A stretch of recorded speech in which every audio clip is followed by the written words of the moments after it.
right, welcome to the Drag Drive Repeat Show, episode 162, presented by Summit Racing Equipment. Tonight's going to be awesome. We have Larry Larson on the show, fresh off of his win at Hot Rod by Havlik's Fastest Street Car Shootout. He's going to talk about the weekend. We're going to talk about Drop the Hammer, which is another event that he attended, and his upcoming return to Hot Rod Drag Week after being away for 10 years. So going to be pretty awesome there. And we're also going to talk about the some updates, other racers that are going to be at Drag Week that could potentially challenge the S10. So it's going to be pretty awesome. We are working through some microphone things with Larry right now. So we will get started. I'm going to hit the intro, and then we're going to jump right into the show.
All right, you're muted. All right. Hey, there we go. Oh, man. What a day. Hey, that's the way it goes sometimes when we're getting wound up here. And I'm excited. So I don't know if you just noticed the notes, but I moved some stuff around. I want to go ahead and get Larry in because we have good stuff now, good audio and things like that. So we'll just kick this thing off. Guys, my name is Mike Knox. I'm the host of the show you're watching now and the news that happens on Saturday. And I cannot wait till this weekend's news because, dude, it's all stats, the whole show. So I hope everybody's getting ready. Mr. Eric White, to introduce yourself. I am Eric White, co-host of the show and news, and we are both fresh off of our trip to Havlik's as well, where we both had our vehicles for the first time together. And let me tell you, you and I spent a lot of time in the 240 this weekend. Bro, it was awesome. It was awesome. We're going to talk about that in depth on Saturday as well because, man, there's so many good stories that came from Havlik's as far as everybody saw the rear end replacement. They didn't see the 4 trips to town in the 240 and all that kind of stuff. So let's get this thing going, guys. You know how this works. We can't do this without you guys. So I'm begging you, I'm pleading you, hit that share button as we jump in here to one of our top shows of the year. I'm telling you, this is going to be a lot of fun. We're going to cover Havlik's. We're going to cover Drop the Hammer. We're going to talk about Drag Week, and we're going to talk about some other stuff with Mr. Larry Larson. So it's going to be kind of fun. Excited to do that. And of course, couldn't make these trips, couldn't do these shows, couldn't do all that stuff without our sponsors. So if you're spending some money, if you're doing some shopping, we always ask you, just hit these folks up, see if they got what you need. Summit Racing, of course, our title sponsor here at the show and the news and the circuit. Then we got Deechworks, our title sponsor for the racer party at the circuit, one of our brand sponsors here, and the title sponsor for the short circuit event coming up in November. Molly Motorsports, of course, baddest Pistons in the game. You're going to run them in your Mustang. I'm really excited about this car coming together. Driven Racing Oil, we were just talking about that on the show before we hit go live because we're trying to figure out what oil for you to run in the car. So it's going to be really fun. And of course, Howard's Cams, J-Wire Solutions, AFCO Racing Products, Performer Built Transmissions, Car Change 3D, and Low Dollar Motorsports. Man, if you can't get behind some of those brands and make your car faster or better, it's not necessarily about being faster. Maybe it's about being better, like I needed the old truck to be, So give those folks a call. And then let's let Mr. Brian Lones tell us about some of this stuff going on at Summit. And then we're going to bring in Mr. Larry Larson. What does it mean to be built with Summit? It means you're hitting the autocross, drag strip, road course, trail, dirt, or open road with confidence. Because built with Summit means you're using parts from the top names in performance. Priced to make your project affordable. And it's all backed by trusted tech expertise and blazing fast shipping. Summit Racing Equipment. Let's build it together. SummitRacing.com. Well, you guys know while you're on Summit and you're shopping for that cool, fun stuff, we've got some discount codes that are available through the end of the month. That's 50 off 500 and 100 off 1,000 or more. Grab you some of that Drag Driver Pete Summit branded merch while you're in there as well. All right, sir, let's bring this guest on. That'll kind of scoot some things around a little bit. So I want you guys to hang tight because we've got some stuff we'll talk about after Larry's guest appearance here as well. So this segment's going to be brought to us by Molly Motorsports. Man, I'm telling you, these guys are awesome. Not just supporters of us here at Drag Driver Pete, but also all the other drag and drive events that are out there. I think they're involved in all those, but they're also racers as well. Eric Grillio running a 10-second stick shift Nova. You know, that's right up our alley. And George Wright, of course, running his 700 or 800 probably horsepower Duster now. So I'll hit this intro and then we will get into the man of the hour. Looking for a forged piston kit for your vehicle? You need Molly Motorsport Power Pack.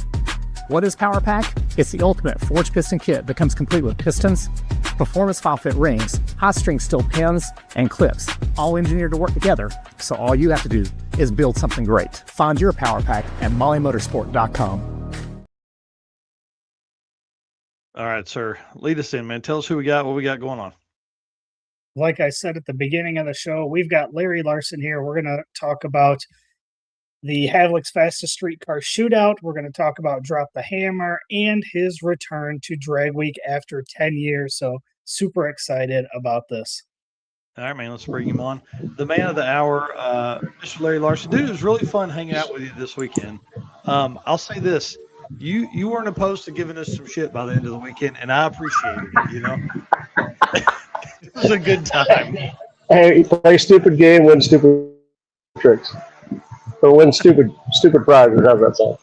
I'll tell you what, we did play some stupid games with that old truck, man. It was brutal. Had one of your guys weld up a lift block for me. You had to help me come put in the U-joint. I mean, it was a pretty brutal weekend. I felt less of a man not being able to get all that stuff done for myself. As long as you made it home with front brakes, you're good to go.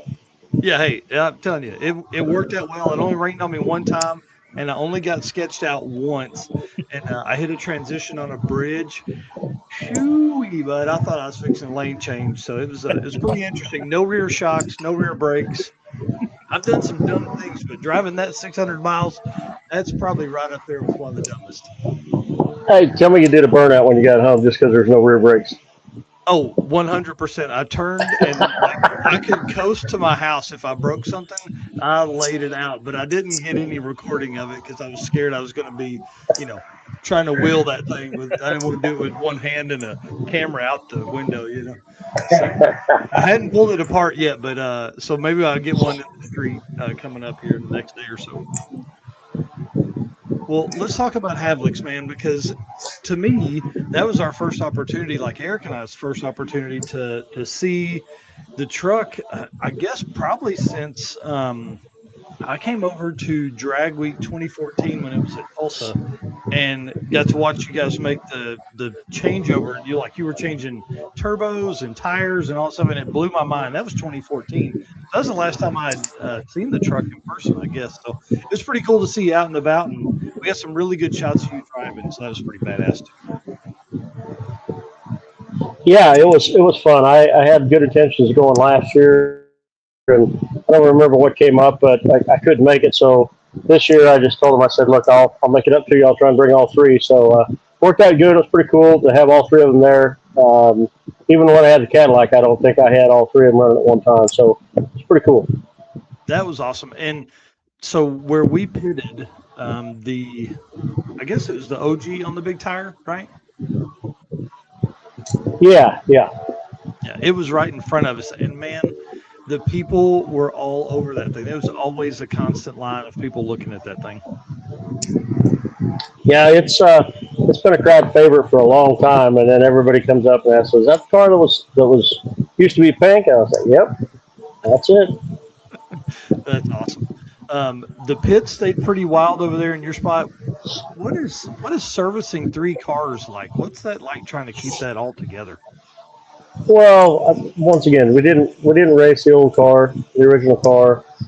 Race the truck. That was my big concentration. They opened up that 8 mile shootout race for small tires, and I thought, well, I'll race the small tire car, which I felt kind of bad because here we go again. Everything up there had a tag on and everything, and that thing didn't. So I felt kind of bad. So it spun the yoke in the drive shaft and the carbon shaft on the first run. So to park it and let everybody else have their fun, really didn't hurt my feelings. Good side, downside, that would have been the next run at King of the South. So I'm glad it got rained out. Yeah, that could have been bad. A guy like you, do you carry an extra drive shaft with you? Is that something that is a normal process? A lot of guys do. I have, but I don't have one for that. So it's just pretty rare that you hurt one. I mean, if you break a wishbone or something like that, then yeah, you'll hurt one. But normally that's not the case. Yeah, that's interesting. Yeah, it was cool to see those cars go down. I want to talk about the truck too, because the truck, I would think the folks that were watching from home, we definitely had a lot of really good views on the truck and the small tire car making passes on drag drive repeat. But I didn't get your fastest pass. Those off the trailer, this Sunday goes 620. Like the first half down, kind of put everybody on their ear, like, oh man, we're in trouble. So that was pretty awesome to see. And then it just got faster, like a 617. And didn't you run like a 609 or something like that? We did. Give me a second, guys. I'm kind of unprepared tonight, unfortunately. Trying to plug the phone in before it does. I was trying to do this on my laptop, and it was having no part of it. So, all right, we're good now. Sorry, I apologize. Right. We had a loaded one 620. We put a fresh set of tires on, and I'm like, okay, or whatever. I don't even know what it went first, but anyway, the last qualifier went 609, and the goal was to try and go 590s up there that weekend, get a hot tune up. Same thing Dunphy was trying to do in Bristol on Sunday. So I felt like we were there. And then first round of elimination, it dropped 2 holes.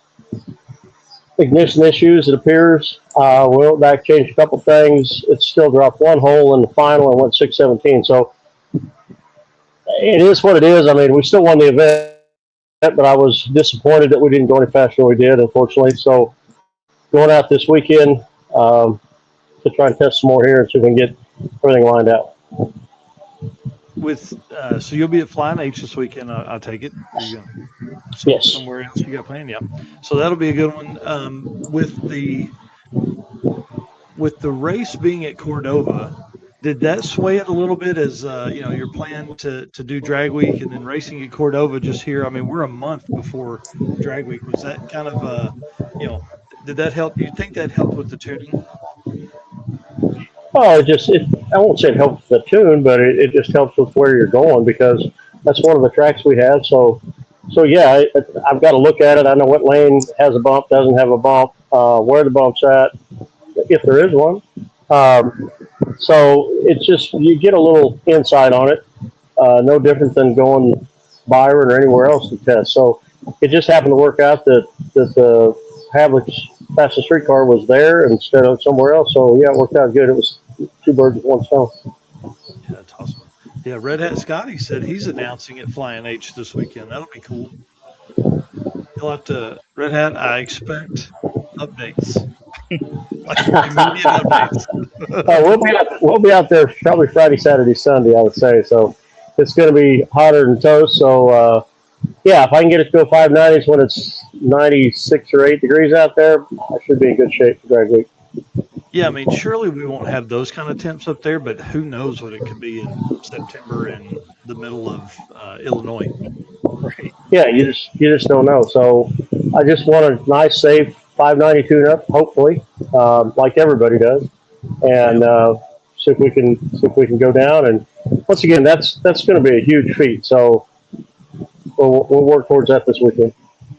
Yeah, I mean, and we're going to talk about drag week in a minute, but like that's a 590's been done one time and barely. Like is a 5.998. I mean, like that's a huge undertaking, fastest pass ever. But like that tells you how many times, I mean, how many hundreds of or how many thousands of passes have been made during drag week, and we've had one in the 5. So I think the internet makes it sound easy, but it's definitely not. No, not at all. Sometimes I don't think it's as hard as what some of these guys make it look, but it's also not easy. Yeah. Yeah, well, that truck's been super fast, super fast this weekend. And last question I got here on Havlik's. So, lining up in the big tire drag and drive shootout there, you took on Brian Goldstone in the javelin. Looking back, you guys crossed paths in previous events, previous drag weeks way back in the day, and then also so it's Brian Goldstone and then Joe Barry. You guys had also kind of crossed some paths in the past. So what was it like to get back in the mix with some of the OG drag week guys? Yeah, I saw Brian at Eddyville for their night of fire at the end of June, and so we ran up there when the Corvette was still running then. Joe, I hadn't been out and seen his car to the track in quite a few years, so it was fun. I told Joey, his son, I said, man, it just feels like the band's back together. I mean, yeah, there's some guys missing, but still pretty cool. I mean, Annette there, and just it's just a really cool vibe. I wish those couple of cars of Monty's were there. I wish Moran would get off his lazy whatever and bring Casper back. There's some other cars out there that would be really cool that I guarantee the people would like to see. So it's still a cool event, and I don't know if you'll ever get them all there at one time, but damn it, it'd be cool if they would. Well, and for a guy like you that does, that has been in it as long as you have, I mean, like, did you ever make any of the trips to Memphis and do any of those events down there? Or I never did. I never did pump gas drags. I never, I was a magazine reader. I was out, and at that point in time, I was still early '90s. I was still in Western Kansas as a diesel mechanic. So my Nova I bought in '88, and it was a back half car with a single 468 in it and a Doug Nash 5-speed. So I drove it a lot, and then moved to Topeka in early '90s, '93, '4, and in '94 then cut it up and made it a tube car. And it's crazy because watching all those guys run the FSC back then was an inspiration to doing it. But in the same token, I couldn't afford to go do that, and didn't have wasn't competitive. So I built it to what I wanted, and then it really wasn't legal for anything back then. Firewall had been moved back and blah, blah, blah. So, it was a battle between a couple of us in Topeka at the time to be the first street car in the 8s over there. And the other guy had a nitrous car that was 57 Chevy that was, like I said, we had at it, and we both finally got in the 8s about a week apart. So it was pretty cool. Wow. That's badass. Well, on the Havlik stuff, did you have the S10 and drag and drive trim, even though the drive was a short drive? It was only like 60 miles. Yeah, I mean, everybody argues about this whole drag and drive trim. There's one guy that's just been beating me up on the internet, which I'd like to dot his nose. But, everybody has different opinion of stuff, okay? So I don't know what the actual definition of drag and drive trim is. I mean, I don't have bullhorns on mine when I drive it. It's nice and quiet, if you guys heard it. I got side pipes on it. It's nice and quiet. Radiators in it. It's all good to go. Street tires, legal, everything. Turn signals, 4 ways. It's got it. And these other guys, everybody has their own way of doing stuff, and they got, mine's still steel roof and quarters and factory rockers on the truck. So these other guys bought a body from Harry's or 5-Star or whoever, and it's a pro mod car with headlights on it. So everybody has their own definition of what's going on and how they want to do it. So there are no rules. I still remember Freiberger standing on that tailgate or on his whatever it was that first year in '05 in Kansas City when this started, and there was 41 of us and nobody had a damn clue. He said, if WJ thinks he can bring his pro stock car in here and drive that thing 1,000 miles, then more power to him. Bring it on. That's awesome. Yeah, I want to. I grabbed a shot here that Eric had posted up earlier. Man, the truck looks so cool. But yeah, the side pipes definitely getting the sound back behind the driver and passenger window helps a ton as far as sound quality and drivability, right? Yeah, I've never been a fan of loud pipes, even when I was a teenager. If I want to go do a burnout on the block away from the cops, I don't want them to hear it. Everybody else wants to be loud and rowdy, and I've always been about being nice and quiet and sneaky, I guess. So that's just I hate loud stuff. So yeah, I've worked hard to make that thing quiet, and it is to make it that way. I mean, I had a couple guys come up this weekend and ask me about what have you done? You got baffles in them. You did this and did that. We're tired of the bullhorns. And I'm like, it's easy. Yeah. Just put turbos on it. Turbos chop up the exhaust, and it makes it Yeah, but they're still obnoxious. So what's a changeover look like for you then between driving on the street and running at the track? When I built that thing, nobody had there'd been a couple guys build. David Hocus had taken a promo car and made it a street car. Uh, he struggled a little bit with it, but that was his emphasis on it. So when I did mine, I was like, you know what, I'm still going to take an original Chevrolet GM, truck, and make a pro mod car out of it, however you want to say it. So I did it, but I also wanted to try and make it as light as I could when I raced it. So the radiator comes out of it, the water pump hooks to the radiator, the trans cooler hooks to the radiator, all that slides off. The gas fuel cell comes out of it. The exhaust comes off of it. We weld at the time made me some of those front wheels that slide off there, and I can slide the front runners back on it. I put air shocks on it to drive it so I can adjust the back of the truck up and down with the trailer on it.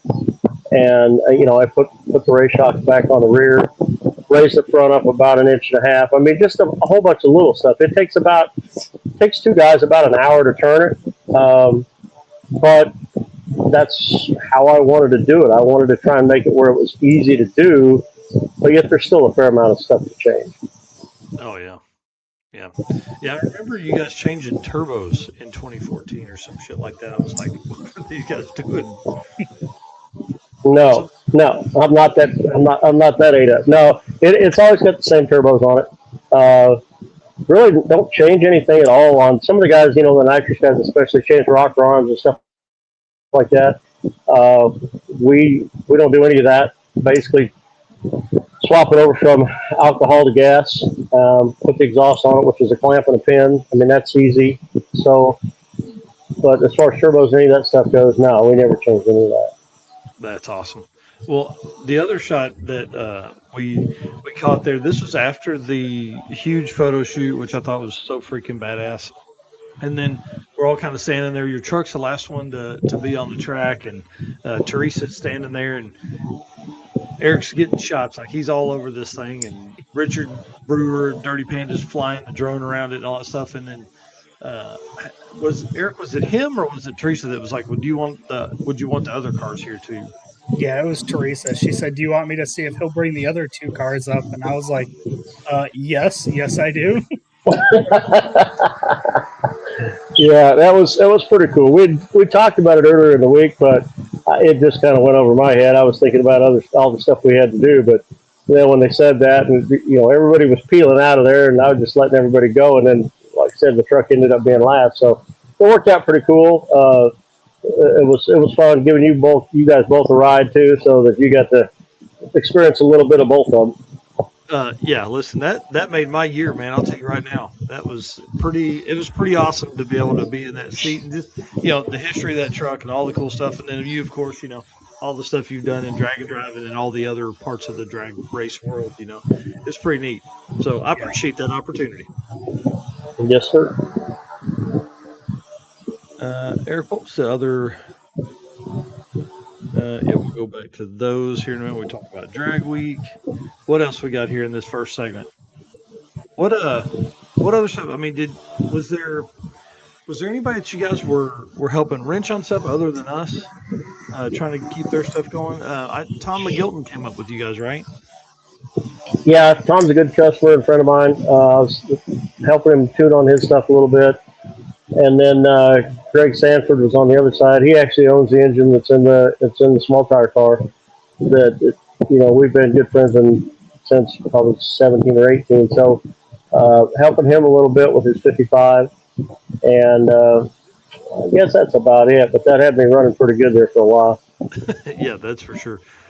Jason Hurley's asking. Yeah, go ahead, Eric. Jason Hurley wants to know, what does the truck weigh in race trim? Memory serves me, I haven't put it on the scales this year, but I think it's 2850. Man, that's awesome. That's awesome. Yeah. It's amazing to me how much extra weight the street stuff brings. You start adding all the water and radiator and pumps and all that extra stuff, and it can really it adds up quickly. Yeah, it surely does, and some of the guys got completely carbon bodies, and that's worth probably a couple hundred pounds, 150 to 200. So once again, I tried to I forgot too. I take out the passenger seat, I take out the dash, which it's carbon, no big deal. But then I've got a set of steel doors with mirrors and roll up windows that we put on it to drive down the highway, so we can roll down the windows or roll them up if it rains, whatever the case, and they're sealed and all that. And then we put carbon doors on it when we race it. So that's the other thing that we changed. But just all the little stuff like that. I've seen some of the guys run them with no transmission tunnels, transmission explosion in the car, which is unbelievably hot. This thing's hot enough as it is, or windows that don't come out, and oh my gosh. Yeah. Yeah, you talk about the heat there. I had my leg laid on the trans tunnel part. I was like, man, that's hot. And you're like, yeah, that's where all the steam goes. Oh, shit. Okay. Yeah. Yeah, that's awesome. All right, well, that kind of wraps up Havlik's. Unless you got something else you would talk about during Havlik's, other than we just need more competitors. Need more people. Yeah, I mean, I applaud Brian and Jess for doing everything they did, and trying so hard to promote it and all that. It just, more people need to come out and experience it. Don't get me wrong, it's probably a little different taste of people have to have a little different taste to come out and watch this stuff, or have seen all the old stuff. But in the same token, it's really cool to see all that stuff back out there. Yeah, I agree. And a lot of big block nitrous stuff, so that's always cool. You don't really see that much anymore. I mean, everybody at the front of Dragon Drive right now is all. I mean, it's all huge block twin turbo stuff. So. Yeah, I mean, how many when's the last time you saw that many nitrous cars with a Lenco, or nitrous cars with a Lenco in them? Including Rick Pope's Pinto sitting over there, that was iconic around here back in the 90s. Yeah, that car. It's funny. Adam Dory and Tucci were talking about how that car is like a motor with a body on it. That's all that thing is. Yeah, I don't know what he was smoking or whatever that night he'd come up with that idea, but I was like, holy cow. Yeah. Big blocks, small cars. That's where it's at, right? Oh yeah. What could go wrong? Yeah, right. Exactly. Brian said there was 42 cars that registered and didn't show up for the event. Yeah, that's what he said, which is a shame. I don't know why. I mean, he said some of them broke, all that. I mean, the weather turned out good, so. But once again, that's something to look forward to next year. Yeah. Oh yeah, for sure. All right. Well, big shout out to Molly for the support they give us here at the channel. Let's move into some drop the hammer and that kind of stuff. So real quick, does that mean you're coming back to Havlik's for next year? I'll be there, as far as I'm aware. I don't know if I have all three, but maybe I'll try and drive all three. Hell, I don't know, but I'll be there. I can't imagine trying to figure out how to drive all three. That would be tough. I guess you can have them folks get in there and you just bounce from one to one to get in there. I told somebody over the weekend, I said, the only thing that I can compare this to is when we had the original car and the truck over in Australia, and at the end of 16 and start of 17 for 2 weeks. and we ran 4 nights in 2 weeks, and ran 3 runs in each car each night. That was a handful. Man, yeah, that's intense, especially being that far from home. But it was like you're taking the whole crew. yeah. You know? Well, there was 4 of us, so it helped, Oh, but wow. it was still just a lot. I mean, we'd go the next day and do maintenance, and then be ready, and then we'd take a day off and go do something, some sightseeing or whatever. But the people over there were awesome. But it was so cool. I mean, I've known some people over the years that have had a car over to Australia before, but nobody I know has ever had 2. That's awesome. Yeah, Teresa said we need a bigger crew if he's driving all 3. Jeff just won't sleep. Yeah, that's all right. Hey, look, I know a couple guys that'll at least help get the cars to the lane for you. Hey, you know what? If it's got anything to do with that truck that was sitting over there that they left the rear end laying on the grass, no, I don't want any part of that. None of that. Yeah, that's funny. Hopefully that thing will be fixed by then and be on a new chassis. It'll be that driver and be easy, Yeah, in perfect world. That video was funny. People really believed that we left that rear end there the whole time. Yeah, that's my story, and I'm sticking to it. Yeah, it was a good time. Yeah, appreciate Teresa and all the, I mean, she was sending us videos, pictures you guys were doing, all that kind of cool stuff. So we appreciate them for sure. All right, so let's move to the D-Torque stuff. Talk about some Drop the Hammer and upcoming drag week. From street miles to track passes, your fuel system has one job: perform when it matters most. At D-Torques, we engineer high-performance fuel systems built for the demands of drag and drives. From injectors and fuel pumps to filters and regulators, every component is engineered to be reliable and consistent under real-world conditions. Whether you're chasing a personal best or driving hundreds of miles between tracks, D-Torques delivers the fuel system your build requires. So, Drop the Hammer, that was like your return to, here? Maybe. Nope, there we go. So, Drop the Hammer was the return. Oh, it died. Good? Good. Gotcha. Yep. All right. Yep. So, Drop the Hammer was like your return to drag and drive. What? It was. I tell you, it was kind of interesting to see, and I want to get your opinion on weekend event, because obviously your last run there were all national level events because there weren't any weekend things. What'd you think of the weekend setup, and especially Drop the Hammer? That was the first time I'd been back to a drag and drive since 2017 when we went to Rocky Mountain Race Week. It was really nice. We drove probably 350, 60 miles.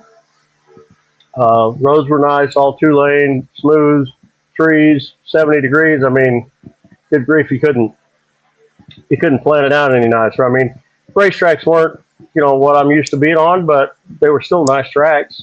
And I hadn't had that much time with the truck yet. And here we go again. I built this thing to go really fast, not try and slow it down. So I was really struggling trying to get this thing slowed down. And David Visner that built this new engine platform, he went with me. And so he was a newbie.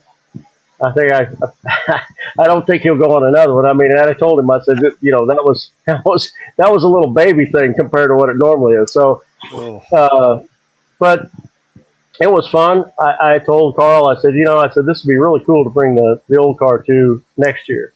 Just the tracks were that kind of track, and it'd just be fun. I mean, and not take a trailer and not do everything, just roll up, unload, throw the ice in it, swap fuel systems, and let it rip, and make a couple of rips and head on down the road.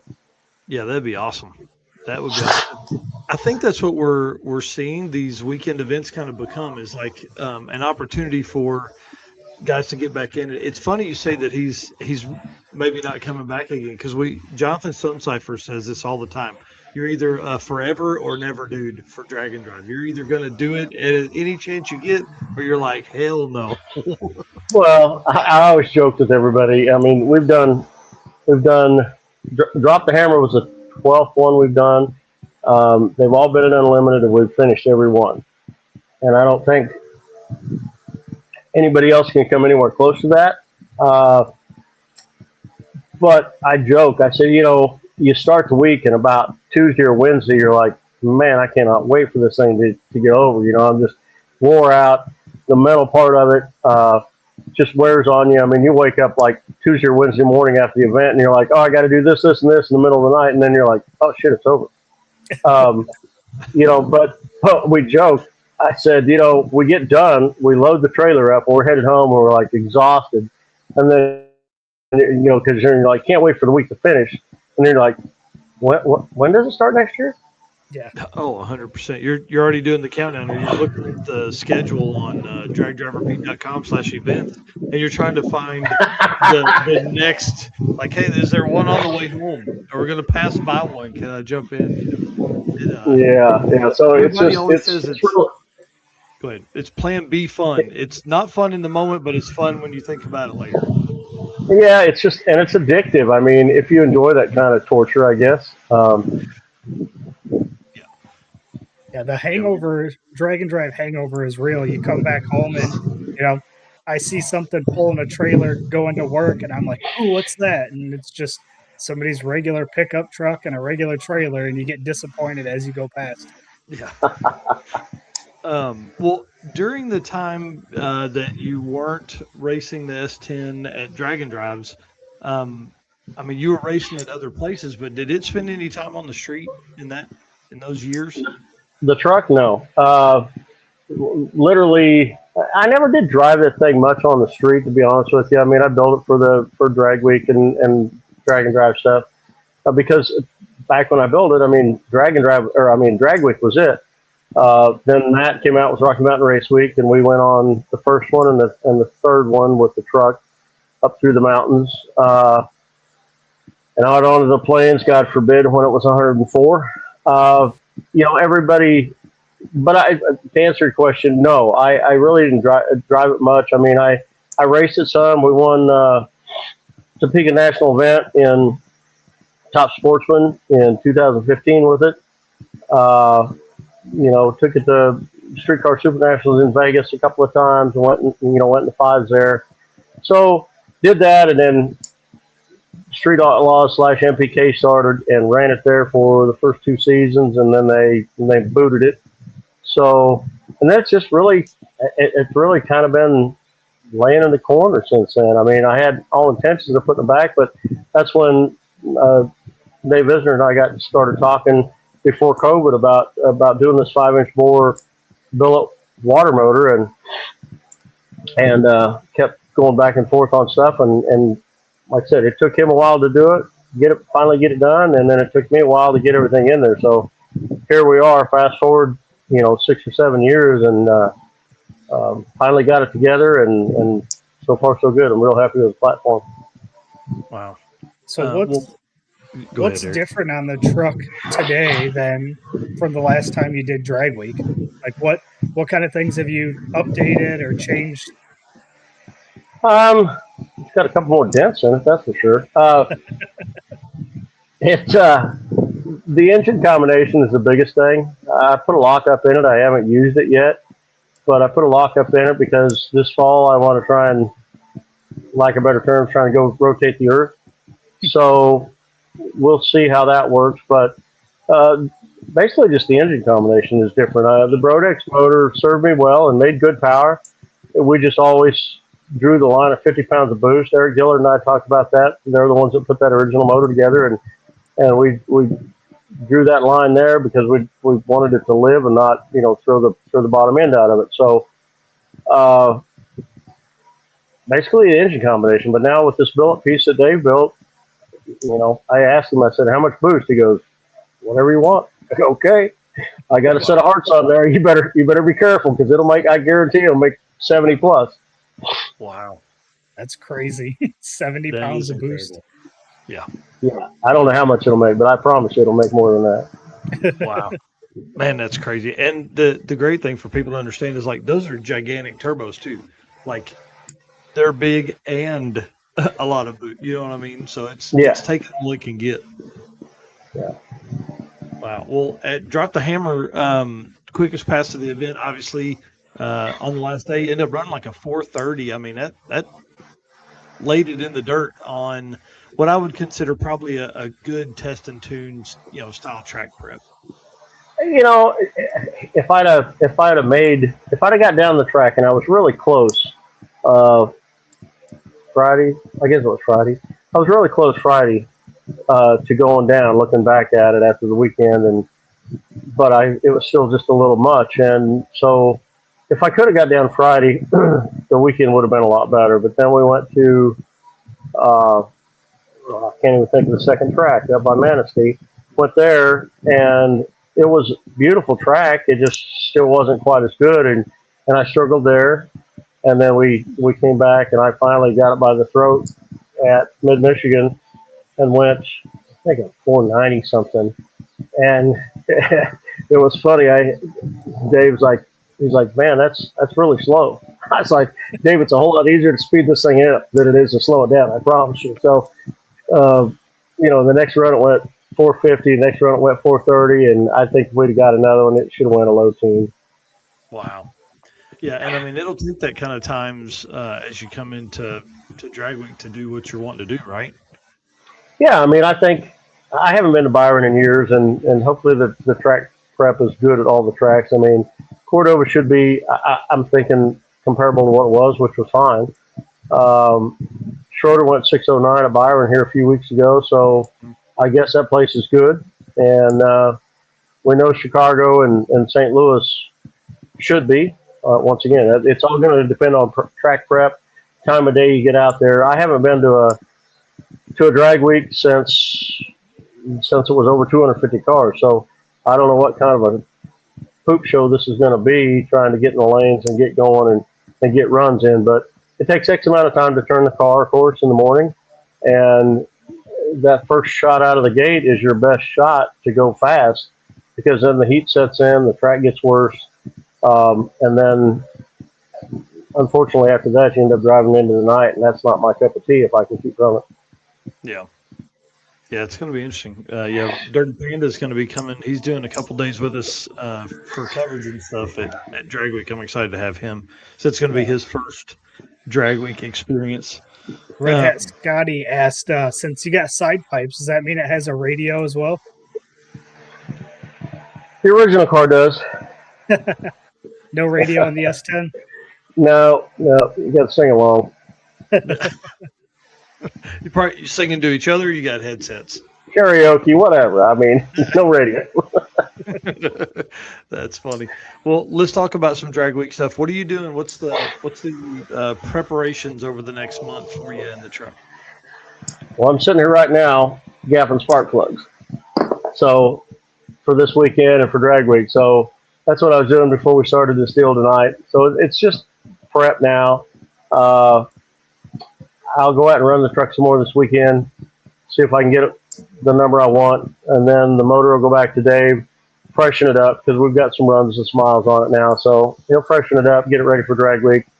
I'll go over some stuff on it, and then go through my list of, all the stuff that I need in the trailer, and get the trailer packed, and just try and be prepared, because as you guys well know, it's all about preparation, because anything can happen, and if you're not prepared for it, then you're probably not going to finish. And I tell everybody, when I start the week, it's my goal is to finish. And if I can be the fastest guy there on Monday, then that's a bonus. And if I can be the fastest guy there on Tuesday, it's even better. And if you can go out and put a 10th on everybody on Monday and stay ahead of them by 100th, then by the end of the week, they're in a bad spot. So that's the whole thing. I mean, and then the whole 5 thing just hanging over everybody's head right now. Yeah, that's a goal, but is it feasible? Yeah, I think it's feasible, but I'm telling you, that's a lofty goal. Yeah. Well, and like we're seeing Ned go through it now. We're going to talk about the front runner cars here after we're done with our conversation. But that's what he says too. And like it takes constant testing and constant abuse of the cars, and then that's the other bad side of it is now you're testing these cars. They're not as fresh. So like you have a month. So the motor goes back to Visner to get checked up and make sure it's fresh. It comes back. Well, say that takes a week longer than it should have. Now it's a thrash. Now it's like, oh man, we got to get this thing back together. And thrashes before events are always the hardest on people, in my opinion. That's that's been kind of my MO over the years, unfortunately. I mean, whether it be the original car, whether it be the truck, it's always been down to the last minute. Is that the way I planned it or wanted it? Absolutely not. But did it turn out that way? Yes. So not what I want, but sometimes you don't get everything you want. You just gotta, you have to adapt to the cards you're dealt. No different than running the week. So sometimes you just gotta adapt, make the best of it. I'm gonna send the trans back to Rossler, make sure it's good. Just pull the third out, look at it. Once again, some of these guys take tons and tons of spares, and I've always joked. Dave asked me last year when we were thinking we were going to make it last year. He said, "You want to take a spare set of heads?" And I'm like, "Do I want to, or are we?" And I said, to answer the question, I said, "We're not." I said, my whole thing has always been, if my street car won't make it 1,000 miles without pulling the heads of the oil pan, that ain't no street car. And I don't go on this thing.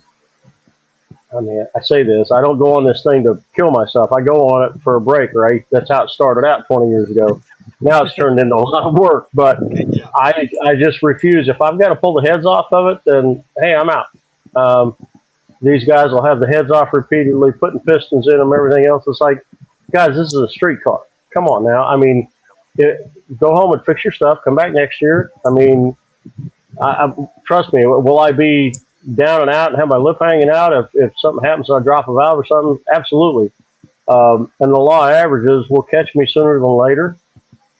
At some point in time, like I said, finishing all these, sometime we're probably going to have an oops, but I just hope it's not this year. Yeah, right. Yeah, us either. A couple questions here. Red Hat Scotty asked, he said, which drag week track are you most excited for, and which track do you think is going to be the hardest? That's hard to say which one's going to be the hardest. That's going to depend on track prep, I would say, and what time, if we can make the first run on any of them. The most excited I'm going to be is the first run on Monday morning, because that's going to set the pace for the week. So if we could go out and do what I hope we can and go 5 anything, then that's going to set the pace. If me or nobody or Ned or whoever, there's plenty of cars there that are capable of going into 5s. I mean, just like Hargett's deal. I mean, nobody knows what that thing is capable of. I mean, I got a pretty good idea, but they haven't done anything yet. So there's plenty of cars that are capable. But if nobody comes out of there on Monday with a 5, then it's going to be a free for all regardless. But if somebody can come out of there, or even 1 or 2, 3 guys can come out of there on Monday running into 5s, oh my God, the tensions are going to be really high. Yeah, I mean, and what's so great about drag and drive, and people miss this, I think, that don't follow it as deeply, or they're kind of they're fans. They're not necessarily like involved in it or don't do it, But the struggle on day 4 to still have your mind together, that when something isn't 100%, like to be able to fix it and get it going to where you can get that truck to go 100%, to run the number you need, like that's a real problem that people miss. And that's one thing that if I wish more media outlets would cover this up, because I think we could really explain to people how hard this truly is. It's crazy because the racing part of it is the easy part. The driving part, as you well know from this weekend, is the hard part. I mean, and the higher the horsepower, the more bells, whistles, gadgets, the more opportunities for failure there are. So the driving part is what makes it difficult. And so for you to race it on one day and then drive it that afternoon, evening, and then race it the next day and continue for a week, for 4 or 5 days is huge. And then the attrition that is involved in between time, can be catastrophic. I joked with some guys back in 2012. We started in Tulsa, went to Dallas, Shreveport, Memphis, back to Tulsa. And I said, the one guy said, like the drive back from Memphis that night was 425. 95% of it was all interstate. Unfortunately, it rained like a son of a gun for who knows how many hours. But the one guy's like, well, I got a street car. I drive it a lot. I'm like, okay, so you're going to jump in it on Monday. You're going to drive it from Tulsa to Dallas to Shreveport to Memphis and back to Oklahoma City. Tulsa. And he's like, well, I don't know about that. And the other guy's standing there. He's like, he goes, well, I race mine a lot. I'm like, okay, so you're going to load it on a trailer. You're going to run it to Tulsa, go to Dallas, race it, Shreveport, race it, blah, blah, blah. And come back to Tulsa in 4 days, 5 days and race it. Well, man, that's kind of a lot. I said, now try and do both of them at the same time. Yeah, it really is one of the toughest things. And I think I think people are looking for some of that hardness. We need some of that toughness in our life as men. I think we got to earn it sometimes, and that's one of the biggest things I think that I love about Drag and Drive is that it really pushes you and your mental ability the whole time.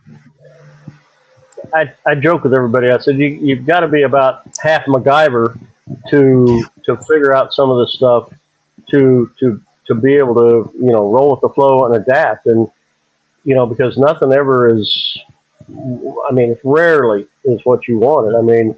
From dragging a set of lifters up off the camshaft and tying them up and pulling a fuel injector plug on it and driving at 150 miles one night on 7 and then being out there at an hour before daybreak to put lifters in it the next morning. It's just, there's just so many things that can go wrong, and you just have to adapt and roll with the punches.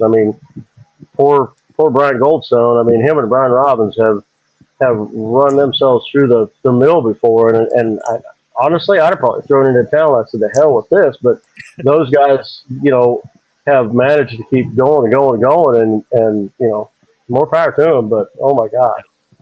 Yeah, I don't remember which event it was, but we were at 131 and they blew a hole in the head and went and fixed it and milled it and all that kind of stuff to get back in the event. It was absolutely insane. Yeah, luckily they were close to Brian's shop, which helped immensely. But still, pull the motor out and rip it apart, and holy cow! Yeah, count me out. Once again, if I got to pull the heads off, check me out. I'll be drinking beer. Yeah, it's good to hang out with my buddies. You say that, but I'm sure that would be one of the hardest things for you to do is to do that. All right, Eric, which questions do we ask here? Yeah, we got a question here from Big Block Bob. Why run the twins now when you've had success with large single or Hearts Charger at other events? Is it street ability? The big single I ran because I get a 300-pound weight break in MPK. That's why I put the big single on it. The big single runs well, without a doubt.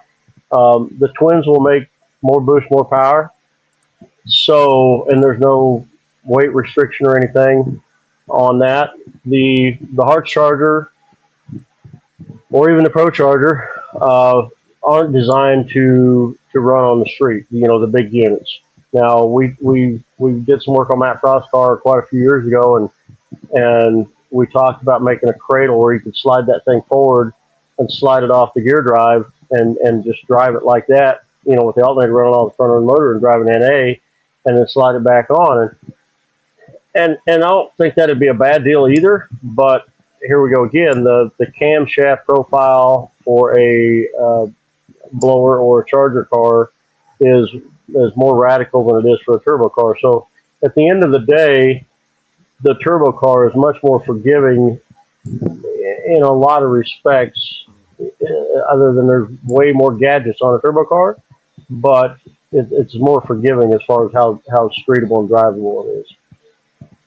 Yeah, and to answer Aaron Roberts' question here, he said, "Didn't Larry weld on Bryant's car on Mega Week?" Yeah, you guys helped him put some of the bars back in the back when it ripped the shootout or whatever. Yeah, we did. All right, so let's close there. Unless there's anything else you want to tell us about Drag Week updates, tires you run, hints at things you got going on. Like I said, my plan is if I can get me a nice good smooth 590 tune up and 95 plus degrees this weekend, I'll be fat and happy. I'm already fat. I just need to be happy. Just need to be happy. Eric, go ahead and hit this one from Teresa.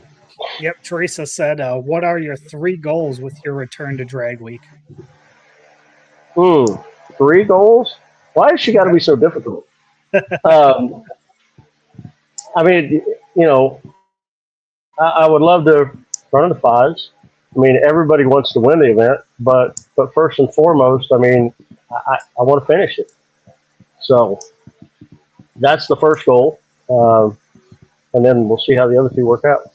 Yeah, I believe you. All right, well, big shout out to Deechworks. We love those guys over there. That we have full Deechworks fuel system in Eric's car, and dude, the fuel pump has been incredible in the old truck. It's got me anywhere I've needed to go since the circuit, so appreciate them on that. So too, if you guys need any fuel stuff, hit us up. We'll get you in contact with one of the team members over at Deechworks. Performer Built Transmission segment here. We're gonna hit some follower questions here. So we've got some that are in our notes. We've also got some that are in the chat. We'll let you get back to it after that. Mr. Eric, you want to read the ad read there, and then we'll get into some of these? Yep.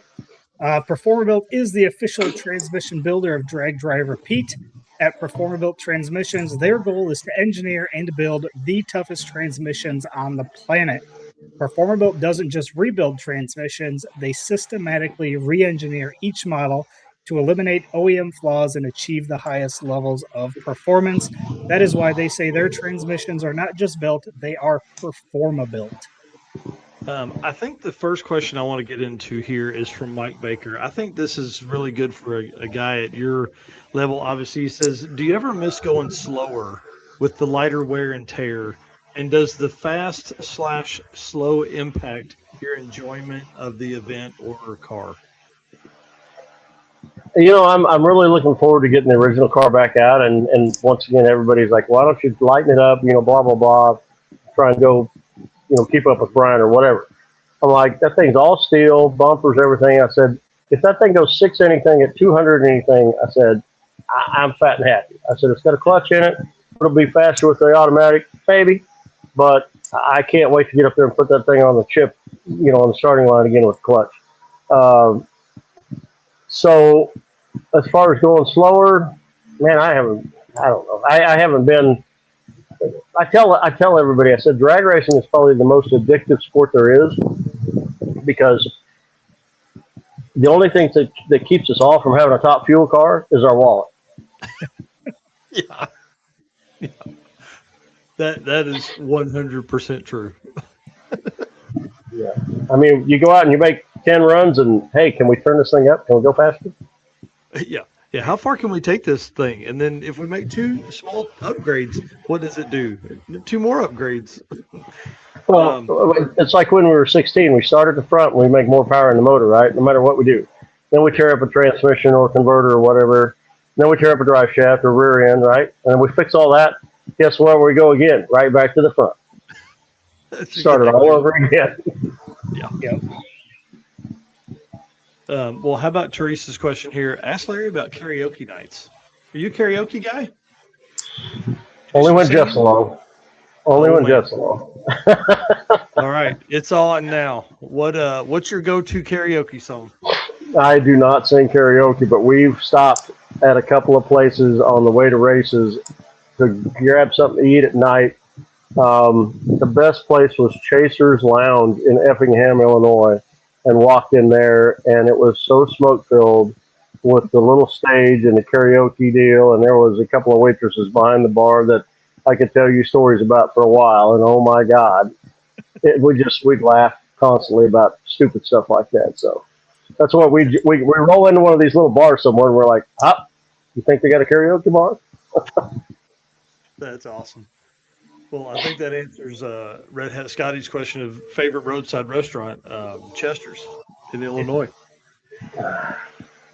All right, well, let's run into some of these. So Ned Dunphy, we were messaging back and forth with him for updates for his car, and we'll talk about those here in just a minute. But he said, tell Larry I said hello, and I'm looking forward to a fun, competitive event with him and all the other heavy hitters. He said it's going to be awesome if it's a barn burner event where we can compete for the top spot throughout the week. So I'm excited to see, Ned is kind of I don't want to say the new guy on the block, but he hasn't been doing it. He wasn't early on in the events, things like that, and has come on strong. This 2013 Dodge Viper is very fast, so it's going to be kind of cool to see, a mix of everybody's stuff.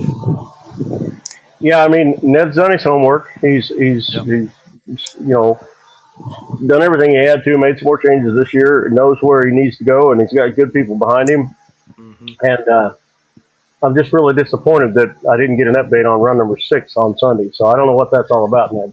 Man, I know. I was watching and ready. I was trying to get it out of him, but he said they're testing again August 30th. So that'll be kind of fun. Again, we're going to talk about that here in just a minute. Eric, you want to go on to the next one there? Yeah, the next one here from Brandon Huffman said, do you plan to run race week October 4th through 12th? Not tentatively, no. Right now the only thing on my sites is drag week right now, and then I really, like I said, it's hard when you run a car of that caliber. It's hard because minus Rocky Mountain Race Week, nobody pays any money for it, and these things cost a lot of money, and they cost a lot of money to maintain and to run. So it's expensive, and that's part of the reason that I kind of backed off of it a little bit, quite honestly, because it was so expensive, and they really didn't want a bunch of corporate sponsorship in it, which I understand. So it's tough, and by the time you go out and run the week and the hotels and just everything involved with it, it's just a lot. So I'm planning on running drag week, and then I want to sit down and see where I'm at and see how things went. And then if everything is like I want, then this fall when it cools off, like I said, look for big things because we're going to try and hang the bar up high. That's awesome. Chris Morey says, do you feel that the S10 is maxed out? And if not, where do you believe the limits are? Every time you split, ask Loans. Loans said a few years ago, there'll never be a drag week car in the 5s. And we were laughing because he showed up like 2 weeks before the truck came out, right? And nobody knew except for Loans and Freiberger that we were even building it, a few people around here. So I don't know what the limit is. 560s, 550s. I don't know. I mean, my goal, quite honestly, is to go 560s.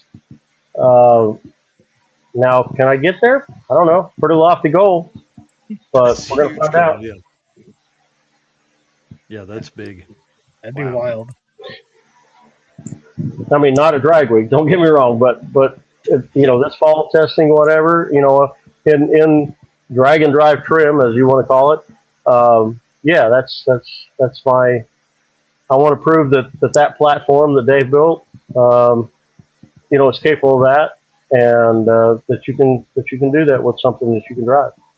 Yeah, man, that's so badass to think that we're at a point now where, in 2005, I mean, the car that won went 850s. Like we're 20 years later, we're looking, 2.5 seconds or quicker than that. Oh yeah, for sure. I mean, I went 616 on day 6 or whatever in 14. So, which was way faster than Andy Frost had been back then. I mean, he'd been 640, so that was a huge leap that year. So, but I also went 589 in what, 15? Yeah, 2015 I went 589 with it. out in Vegas. So here we go again. So, 2 more tents in, 10, 12 years, fully capable, right? Yeah, right. Right? The next question here from Kyle Calkins was, if you were going to build another purpose-built drag and drive car, what would it be? Oh gosh, I haven't even. I'd have to be brain dead to think about that one. I haven't even thought about it. The truck's done its purpose well. I mean, the thing's narrow and fairly. I feel like the aero is somewhat decent. The downforce on the back is probably a little bit too good, but it does. Once again, on a marginal racetrack, it helps a lot. So, the biggest thing, if you were going to build if I was going to build another car, my new car, my Chevy 2, the new one I built a couple years ago. I mean, that's a steel roof and quarter car. It's not a all carbon pro mod car like some of these guys are running in drag week, but that car weighs a little over 2,600 pounds. So if you could take another couple hundred pounds off my truck, game on. Yeah, that's interesting. So that's why I say Hargett steel with that mod motor in there. I'm telling you, that's a wild card right there. It really is, and I hope he can get it going in the next. I mean, he's really got to have. It needs to be race ready in like the next week or 10 days to be able to get some testing time. He's going to have to make some passes in that car before he gets it. I mean, that car was a 800 cubic inch nitrous motor, like in the late 90s. So that car hasn't quite been. I mean, it hasn't been as fast as he's fixing to take it, I guess is what I'm trying to say. No, and I get it. But in the same token, we built the truck in 14, and literally we hadn't even started that thing on alcohol till 8 o'clock at night on Sunday night in Tulsa. That was just, I still have nightmares about that. But, we finished the week and we ran okay. But, I mean, we've dodged a lot of bullets over the years.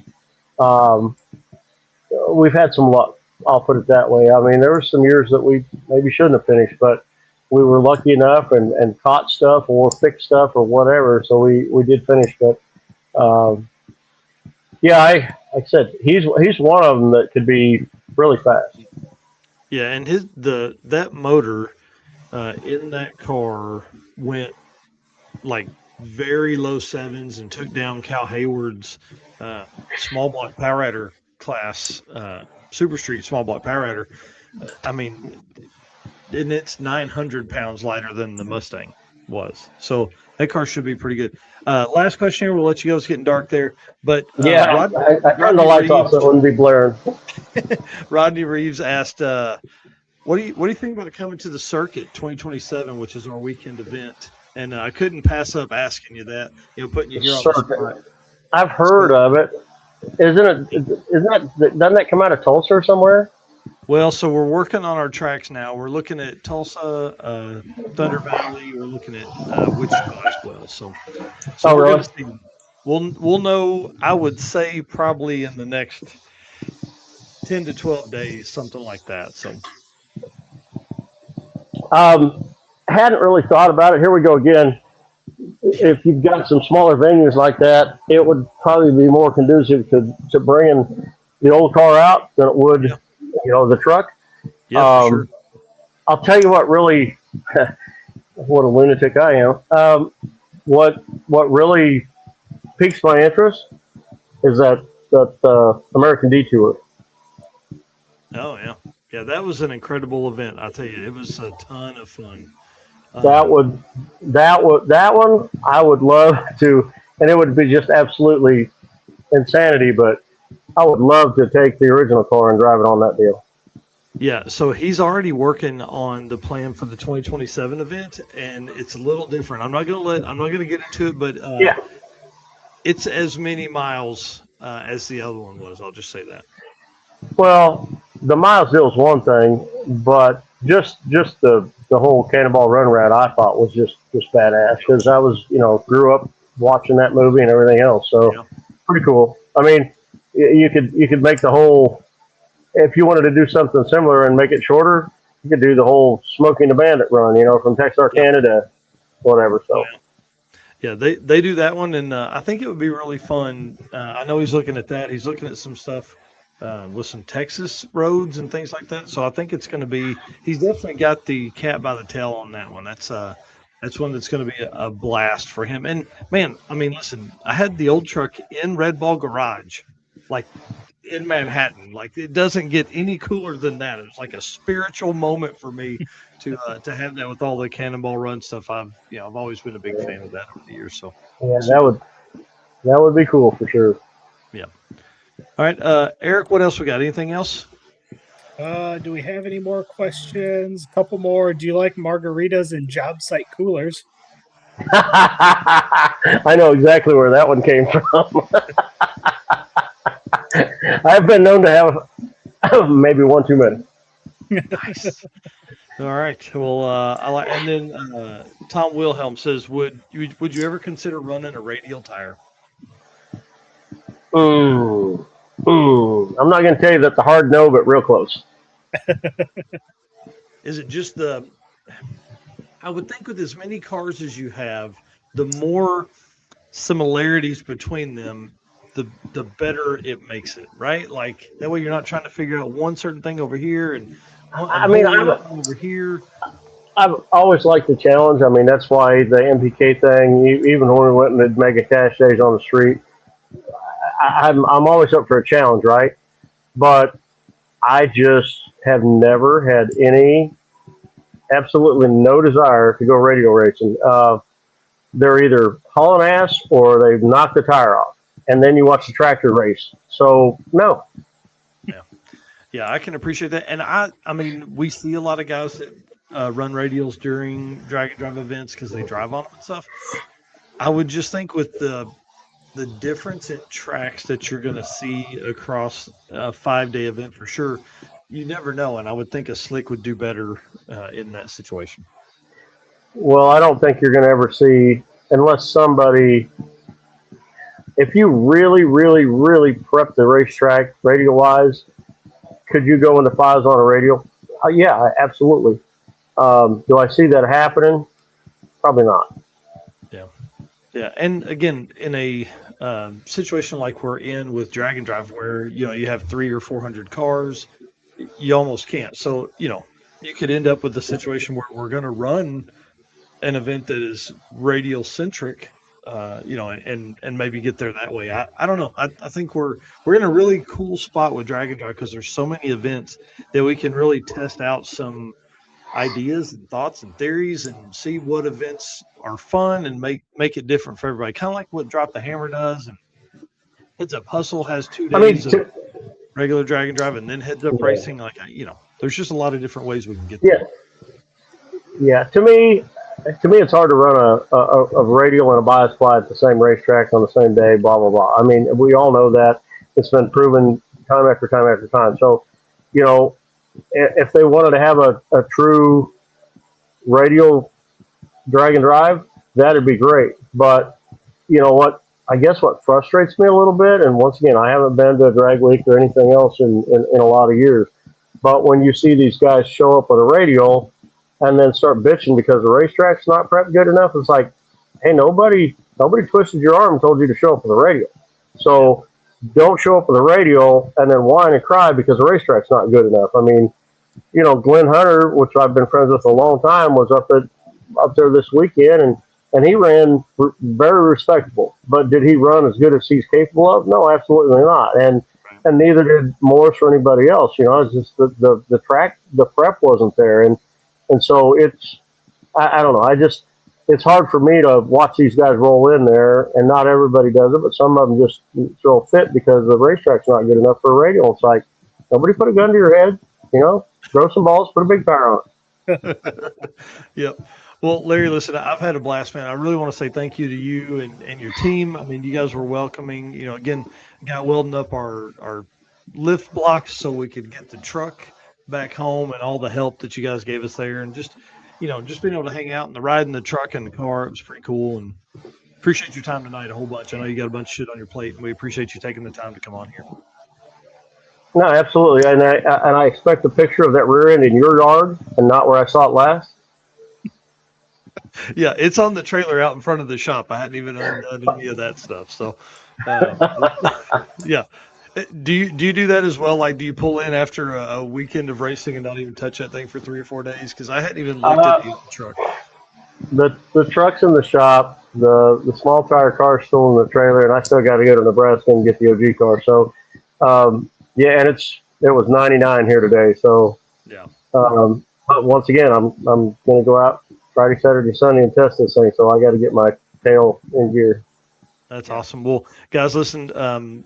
If you're anywhere close to Flying H, get out there and go get some signatures from Larry and go get pictures, all that kind of cool stuff, and keep us updated on what times you run and how that preps. So appreciate it again. Thank you very much, sir. All right, guys. Thank you. All right, buddy. Yep. See you. See ya. Yeah, bye. How cool is that, man?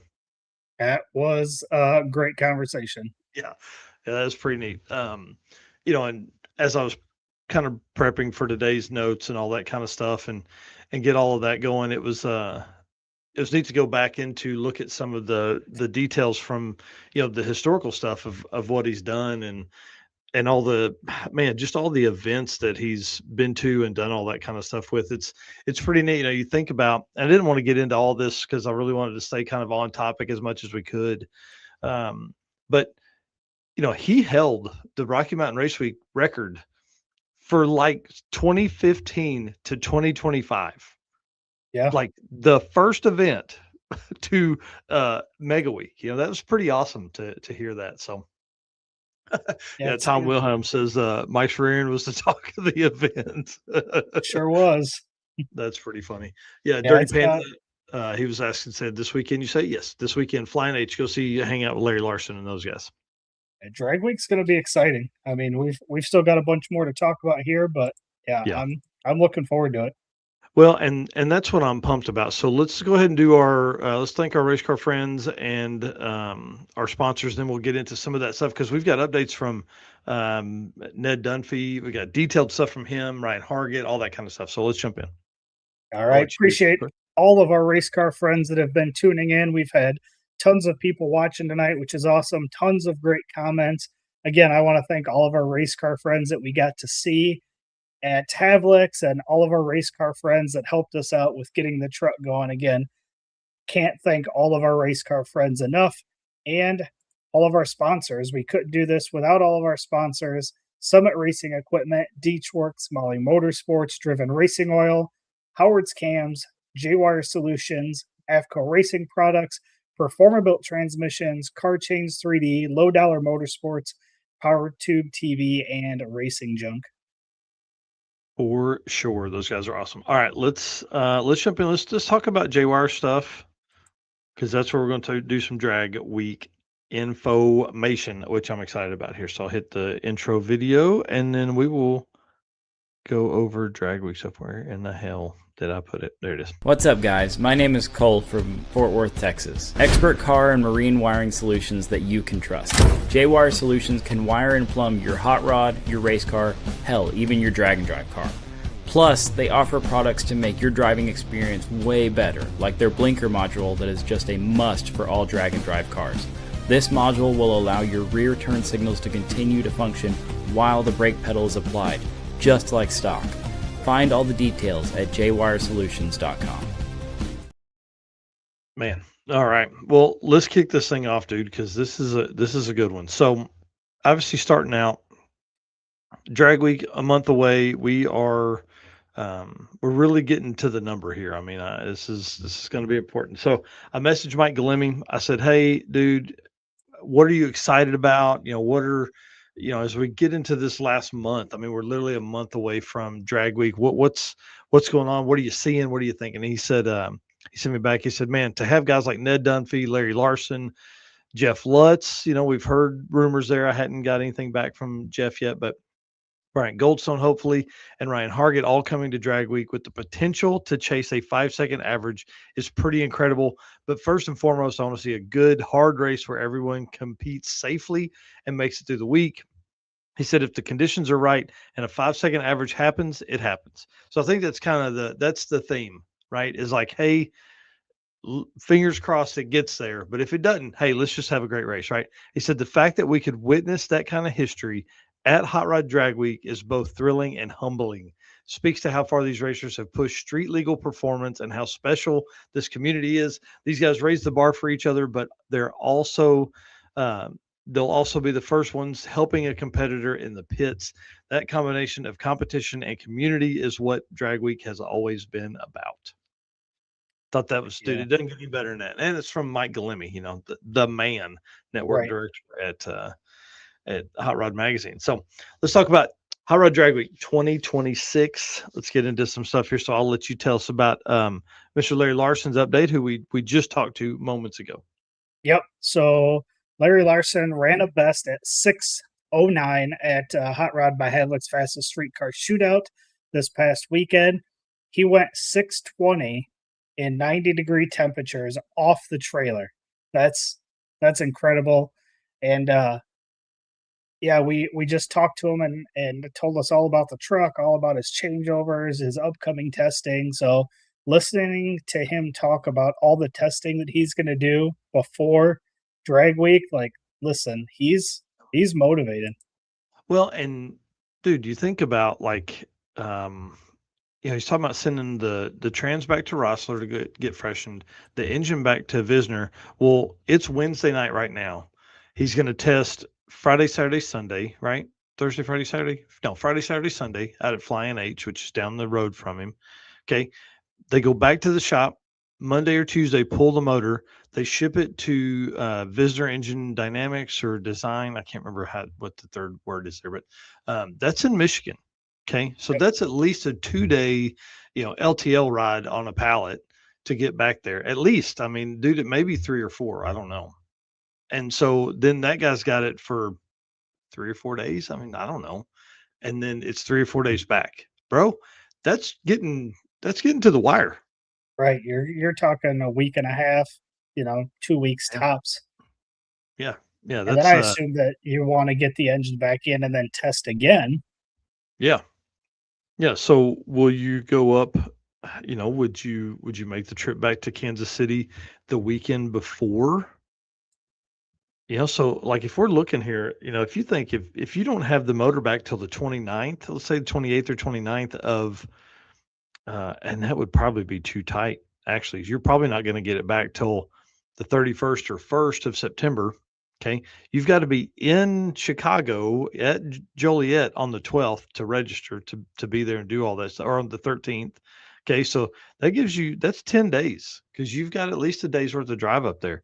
So you literally have 10 days to get the motor back in and get everything. So your only test time would be the 5th and 6th, that weekend of Labor Day weekend, right, out at hopefully Flying H. Yeah. Wow. That's pretty wild. Yeah, I'm really excited about this truck. Not only for the possibility of somebody going 5s and him being that guy that could possibly do that, but then also for what that's going to mean for the sport itself, right? Like, because we've seen this with Sick Week in 2025. Like, we had a list of 12 people that were capable of running deep into the 6s, and we were looking for a new record in 2025 by, dude, I think we had 10 people on the list that we were watching. Now that didn't happen because people had struggled getting their cars together, but we've really got this list here is probably our most solid right now that could get there and get it done. Moving to Ryan Hargett, bro. This car's crazy. He made a post the other day. I hadn't got the message back from him yet, but I just sent it right before the show. So it said he hit the goal of being 900 pounds lighter than the Mustang. And like I talked when Larry was on, that car went 17s, like I think it was 713 or 718 or something like that, in a Mustang, in a regular bodied Mustang, right? Car that was not prepared. Like this. I mean, it was a stock bodied car. The Camaro's 900 pounds lighter than the Mustang, and he didn't have to sacrifice street stuff to do it. The fuel tank stays in, radiator stays, trailer hitch and air filters come off at the track, but that's about the only big change from street to race trim. That's a big deal on day 4, like we were talking about with Larry. The other great part is this car is built on a much more capable chassis and is way more aerodynamic than the Mustang. Lighter, better, and still a true drag and drive car was the goal from day 1. This Antidote Camaro, it's going to be insane. This is if people don't know, this is a HPT twin turbo Coyote setup that is capable of 3,500 horsepower. Yeah.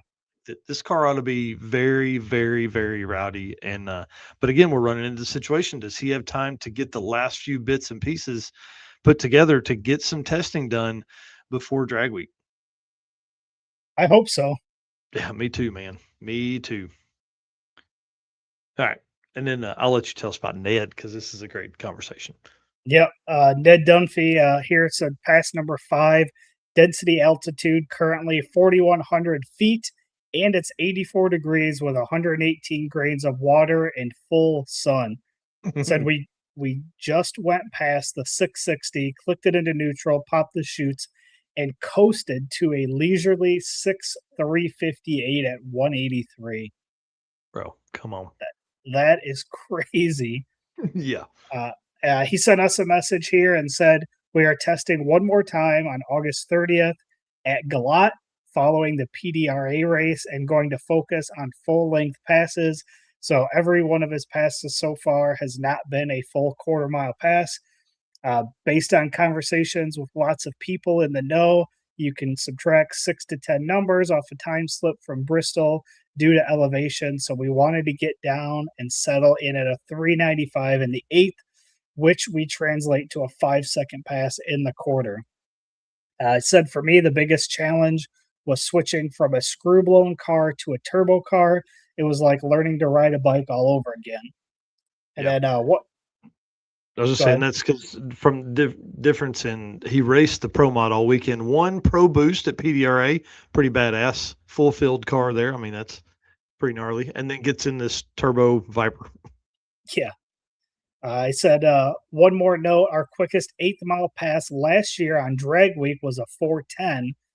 So we've already run personal best and did not have the best conditions nor everything dialed in. I think we've got some amazing potential left in this combo. I think the best news is that the car and the updates came together perfectly, and we just need to get some fine tuning done before we can call our shot, but we're going to show up more than ready. Dude, that's so awesome. Yeah. I love it with the black wheels too. Dude, it looks so good. So good. Yeah, and he's going to be on the Wes Buck show next week, so I'm sure he'll have plenty to talk about drag week coming up as well. Oh, you better believe I'm going to be feeding Wes and those guys some info and data and all that kind of stuff. Because, man, Wes is a big Pro Mod guy, so that would be really cool to have, it lead in with that, but then also change over and talk about some drag and drive stuff. So yeah, I'm ready. I'm excited about that conversation. So Wes Buck in the Wes Buck Show, Drag Illustrated. So moving on to the next guy that we got some updates on, Jeff Lutz. Going to be racing Alex Taylor in the Tri-5 Nationals this weekend at Beach Bend Raceway. So I'm kind of excited about that. That's cool for them. I did ask him for an update, but again, it was today. I'm sure they're on their way to the Tri-5 Nationals. He's got other shit to do. So hopefully we'll hear something by Saturday when we do the next news episode. But, he's been in the 5s, 588s, 578s, all that kind of stuff. Just never – he hasn't done it on day 1 yet. So testing, again, like we talked about with Larry, testing is tough because you have so many times where are you ringing your shit out ahead of time, and then you go to make the drive or make the pass, and it just doesn't do what you want. We saw that at Sick Week for him that, he made like a 13-second pass or something like that and couldn't get it turned around in time to come back up and get good temps. So put it in the trailer, and him and Clay Milliken had a great week. Yep.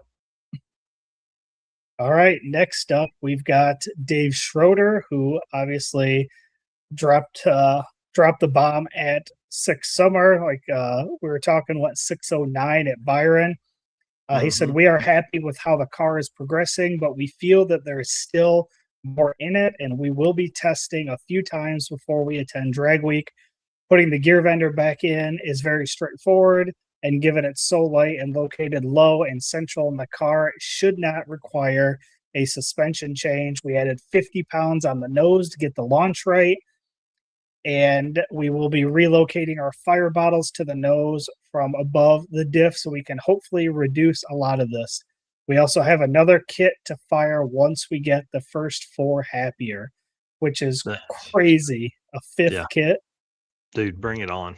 Yeah. And so far, he has the quickest drag and drive pass of 26 right now.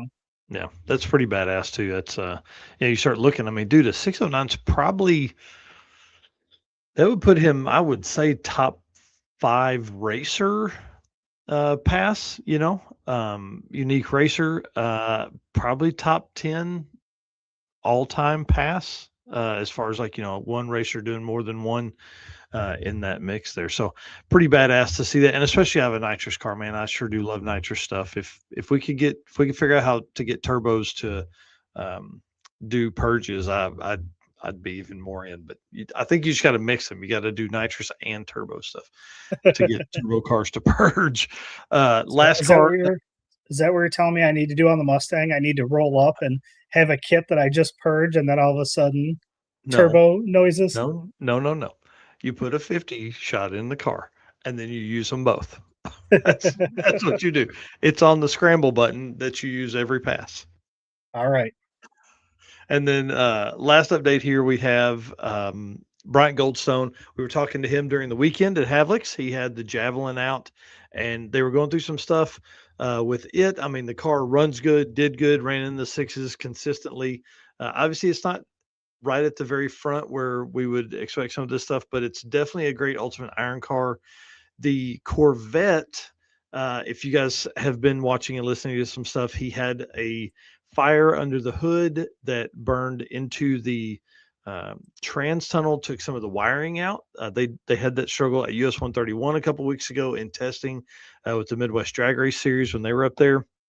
The carbon on the hood is repaired, and the carbon, it's all painted and everything. And then the carbon on the roof is getting a new mold made off of it so he can get a new roof put on. Said that it should be done in time, but the car does need to have some wiring repaired and needs to go back to Devon to do that. So we're, again, you're really looking at like a month here where can they get it down there? Can they get it fixed? Can they get it back in time?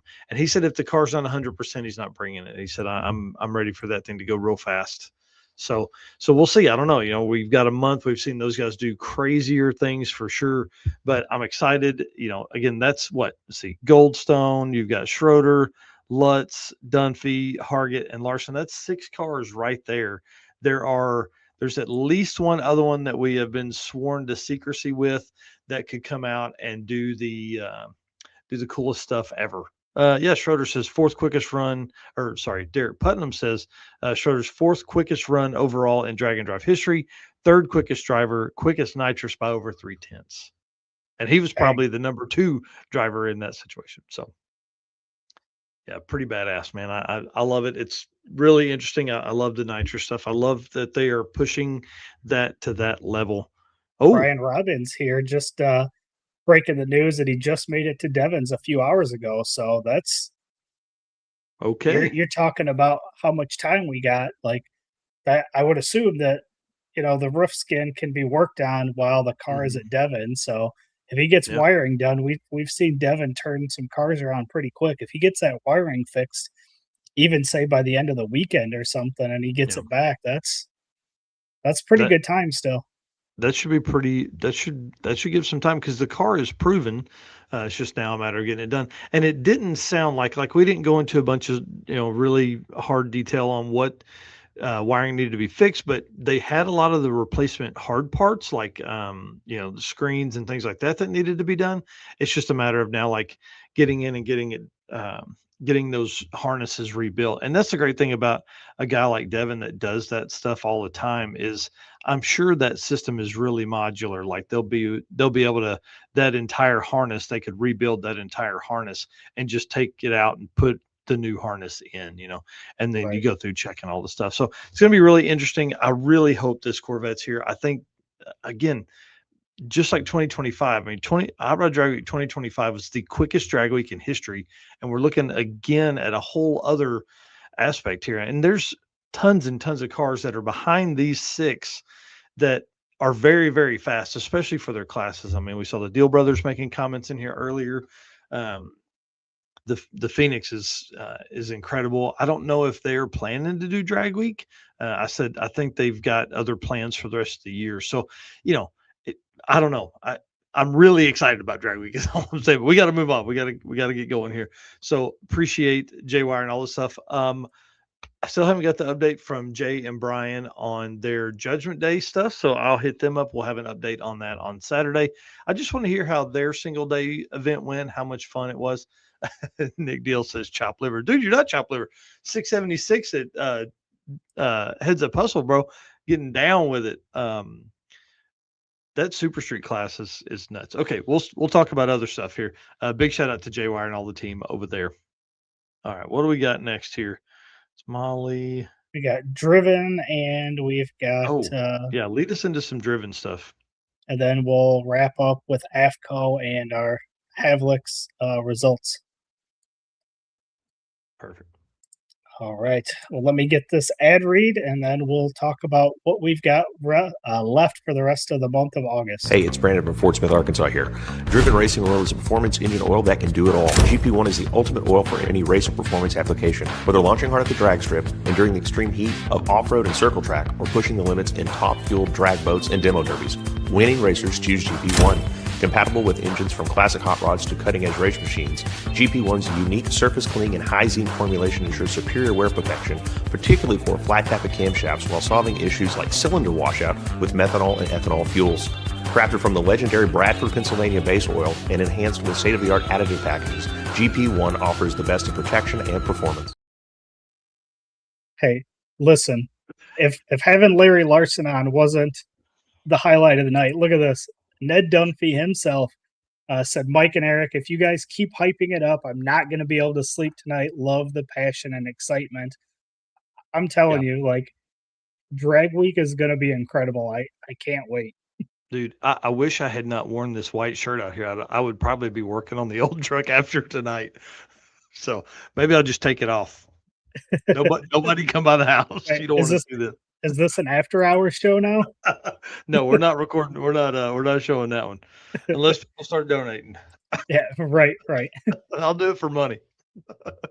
All right. So, Driven Racing Oil here. Obviously, you guys know code DDR10 gets your 10% discount on Driven Racing Oil. Again, I used that engine assembly lube. Was fantastic on building the motor for the Mustang. We're going to be reaching out about what kind of oil to run in the Mustang. So again, you guys use that code DDR10, gets you 10% discount. But for Drag Drive Repeat event updates, this is pretty cool. I've seen this here. Did this just happen today? Yesterday, late yesterday. Yep. Yeah. Dustin Cottle versus Cody Ham. Bro, this is going to be a fun race. Yeah. And I just saw the picture, I think it was today, of the Unlovable with the paint matching to the male Jeep. Was pretty hilarious. Yeah, these guys are going to have a blast with this. This is the second grudge race we've got going on during this as well. We've got John Gilman and Jonathan Stonecipher are going to be matched up during the event as well. So this should be really fun, man. I'm telling you, the short circuit is going to be a blast. For folks that are out there that are doing the short circuit with us, there are going to be a few spots open up. So if you have not got on the wait list, you need to do that. I'm going to move. Some people want to move from the traditional drag and drive over to the heads up stuff. That's invite only. So if you want to do that, I'm cool with it. You just got to prove that you are capable of really winning those classes. I mean, that's what I'm looking. I'm looking for the absolute best 650 racer, stick shift, and small tire stuff that's out there. And then stuff like this is going to be a blast to me. I'm telling you, it's going to be really fun. And so there's going to be some spots open up.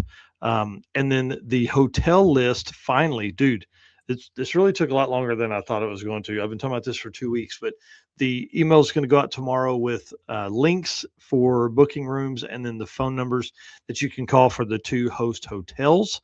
I didn't get the second host hotel until I think it was Tuesday, so I just didn't have time to put the email together today. So again, going to be a ton of fun.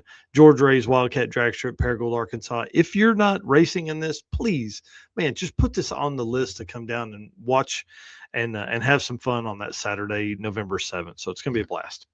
Yeah, we're only 66 days away from our next single day event, the Route 66 Roundup, and only 86 days away from the short circuit. Stressed out.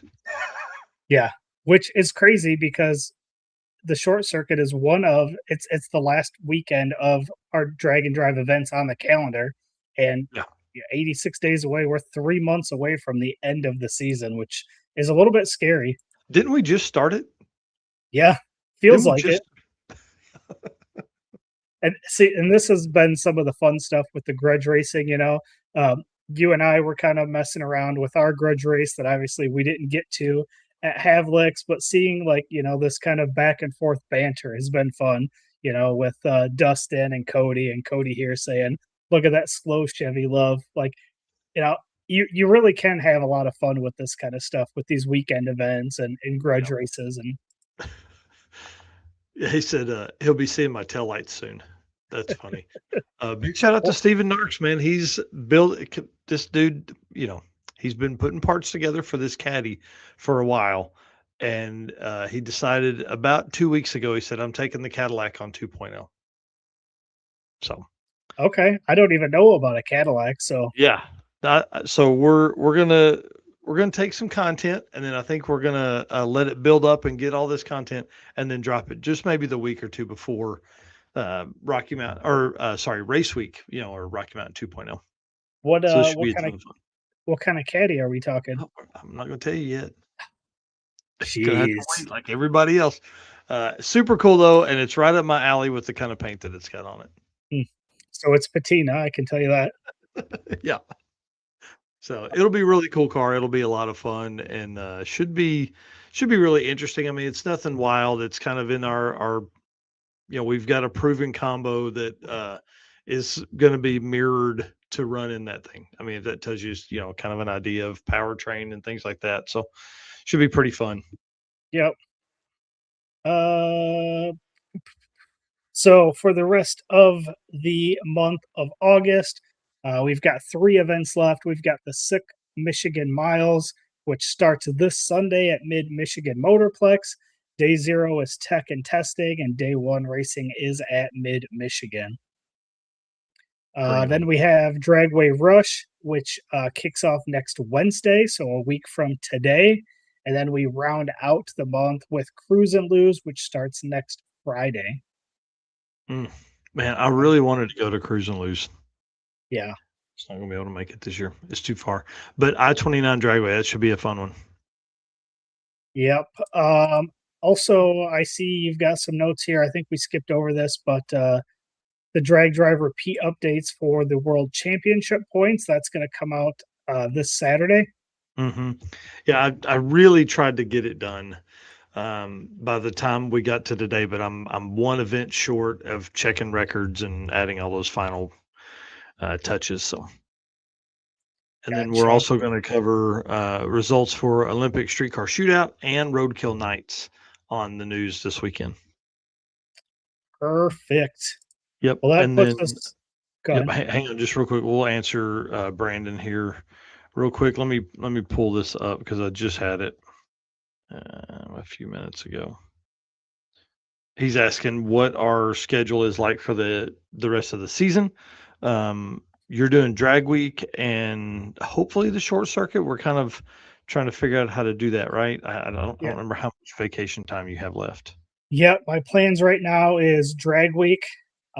Probably 1 to 2 days of 666 if I can get to the track here in Illinois.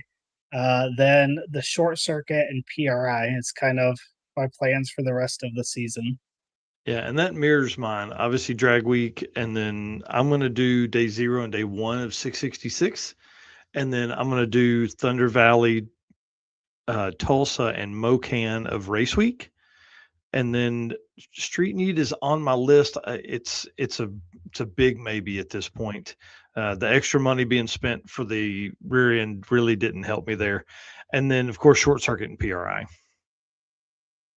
are the events that I will be attending the rest of the year. Which really, for me, it kind of rolls out with, Drag Week is the last big event of the year for Mhm. me. And then everything else is just going to be a couple, 3-day, like 1 3-day event for the rest of the season, once per Yeah. month or something like that. Yep, makes sense. All right. Well, that is, what are we at? I think 49 events or so for the year. Mhm. Again, you can find all of those events on our site, dragdriverepeat.com/events. That'll get you the interactive map, and you can see what's left for the season. Dude, it's pretty wild. And big shout out to Wild West Dragon Dash because, are you ready for this? They're the only Dragon Drive in Texas this year. Nice. No other event is going into Texas or is run around Texas or anything. That's kind of wild. It is pretty wild. I cannot believe I didn't put that together earlier. But what happened was I was going through the interactive map and I was looking for somebody had messaged asking for some information or something. I can't remember what they were asking for. And I was scrolling down through and I looked and I was like, why is there only one dot in Texas? And dude, it's because it's Wild West Dragon Dash. So Dang. hit them up. All right. Well, I think that leads us into our last segment of tonight, which is the AFCO Racing segment, where we'll cover the winners of the Hot Rods by Havlik's Fastest Streetcar Shootout. For sure. All right. Racers know when you want performance that wins, you want AFCO. From shocks and suspension to cooling brakes and more, AFCO Racing has been helping teams go faster for over 30 years. Built by racers for racers, check out the AFCO Advantage and follow them today on social media for the latest in performance parts. AFCO Racing, built to win. Dude, I had so much fun at Havlik's. I know that's pretty much what we've talked about for the last 2 weeks, but damn, I had a blast. It was really fun. Jonathan Sumcipher called me out on this today. He said, you like the hard shit more than you should. Because the correct answer for the rear axle would have been to find a local rear end shop and have them rebuild it. Yeah. That was the answer.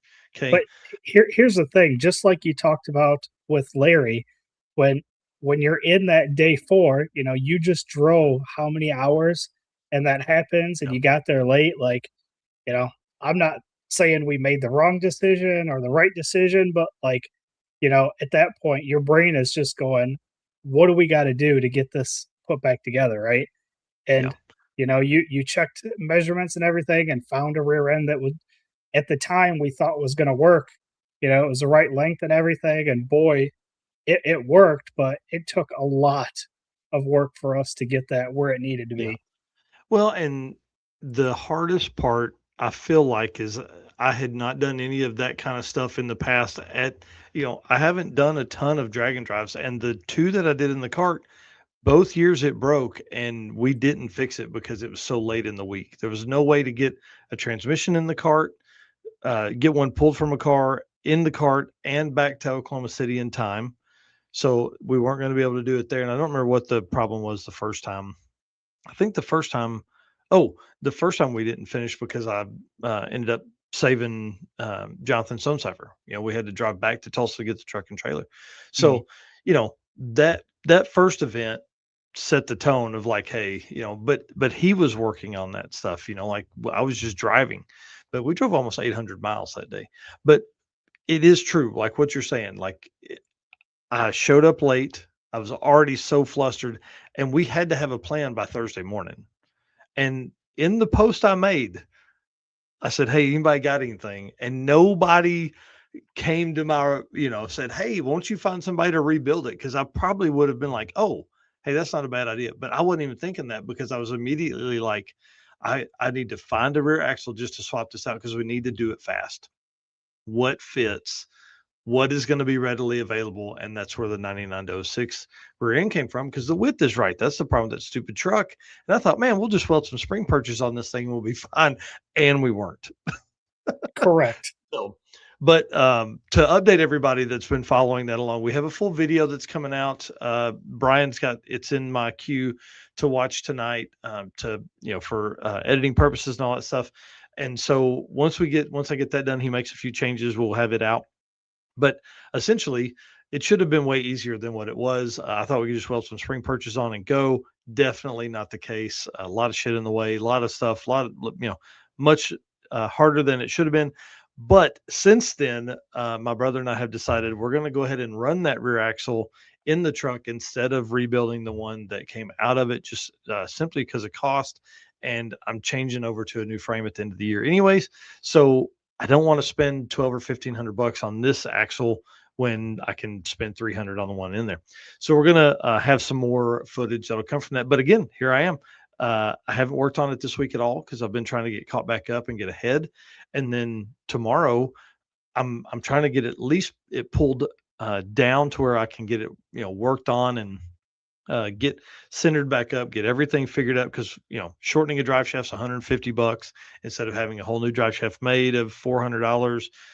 Got to get brakes and all that kind of stuff. So I got to get to work for that, because I don't want to run into the situation where we're up against the wall again, where I've got to make hard decisions and spend too much money. So the thrash before you end up at an event, because I'm coming back in the old truck to drag week, dadgummit.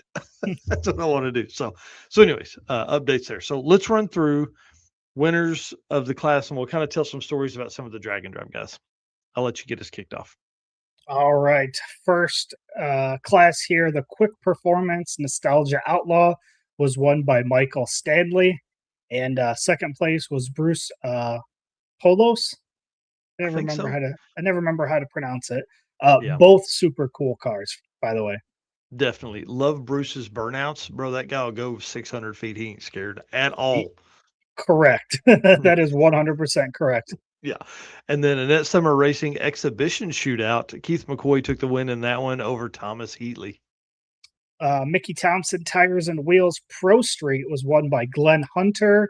And second place was Nick Cryer. I actually kind of forgot about this until just now. Nick didn't make the final round, so be curious to reach out and see what happened, because he was in the staging lanes for that finals, and then when Glenn came up, I saw them wave off and that just let him run a single run. So definitely probably have to reach out and kind of see what happened to that. Yeah, definitely. Yeah, let's do that. I'll do that tonight, or you can do it tonight or whatever. Hot Rods by Havlik, the Nostalgia Pro Street, one of my favorite classes. This is cool. Mike Mackey takes the win in that one, followed up by Rob Seaton in one of the nicest blue Camaros. It's in this shot here, I think. Yep. Man, that car is so nice. Yep, that was a good race, too. Mm-hmm. The Larson Race Cars 10-5 Outlaw was won by Jerry Kniesel over Will Fair, which was another great race. Yeah, dude, nitrous on turbo stuff, man, I'm all over it. And Will Fair, third overall at Drag Week 2025 is pretty badass. Yeah. Racetronics USA Super Street class. This is just again a heads up class. Sam Calillo in the Grand National, and then Kyle Morris in the small block Ford powered Mustang. Dude, two drag and drive guys battling it out in a regular heads up class. Yeah, and something happened. Again, not sure what happened to Kyle on that pass, but I don't know if he spun the tires or shook the tires, but he got out and was out of it pretty quick after that. Yep. The Driven Racing Oil True Street was won by Bill Schwartz. Obviously, the beautiful Chevelle, which if I remember correctly, he actually lost to CJ Durbin, but he ran too quick. He had an 850 cage and ran like an 846, which put Bill back in it. And then Bill ended up going on to finish and win it, which is awesome to see. Obviously feel bad for CJ, but that's the way it goes sometimes. Second place in this one was Brad Ray. That's awesome. Great Lakes Racecraft Naturally Aspirated Shootout. Our boy, Randy Fuller, taking them down. Man, it was awesome. He took on Chris Roscoe, and Chris Roscoe hasn't done a drag and drive in the last few years, but man, that guy is no joke. I think maybe me and you were in the car, or maybe it was me and Jesse Fox. Chris was on a deserted, uh, it wasn't a truck, like a truck parking deal on the side of the road one time, tearing the heads off of that Camaro on a drag and drive. I think it was Drag Week 22, maybe. Yeah. So big dude, badass. Yeah. And Randy Fuller, that Mustang, obviously Ed Enzer's old car, which I don't know. Did you talk to Ed at all at Havlik's? He was there. Yep. Yeah, I And, can't stay away from that guy. He's probably tired of me. that car is just so nice and it sounds amazing. Yeah, I agree completely. Next up, the Delta Pag Quick 8 Drag and Drive Big Tire, won by Larry Larson over Joe Barry. Dude, this was a final that was badass. Yeah. I don't remember who Joe Barry ran. I think Joe Barry ran Nick Cryer. No, maybe Joe drew a bye. I can't remember.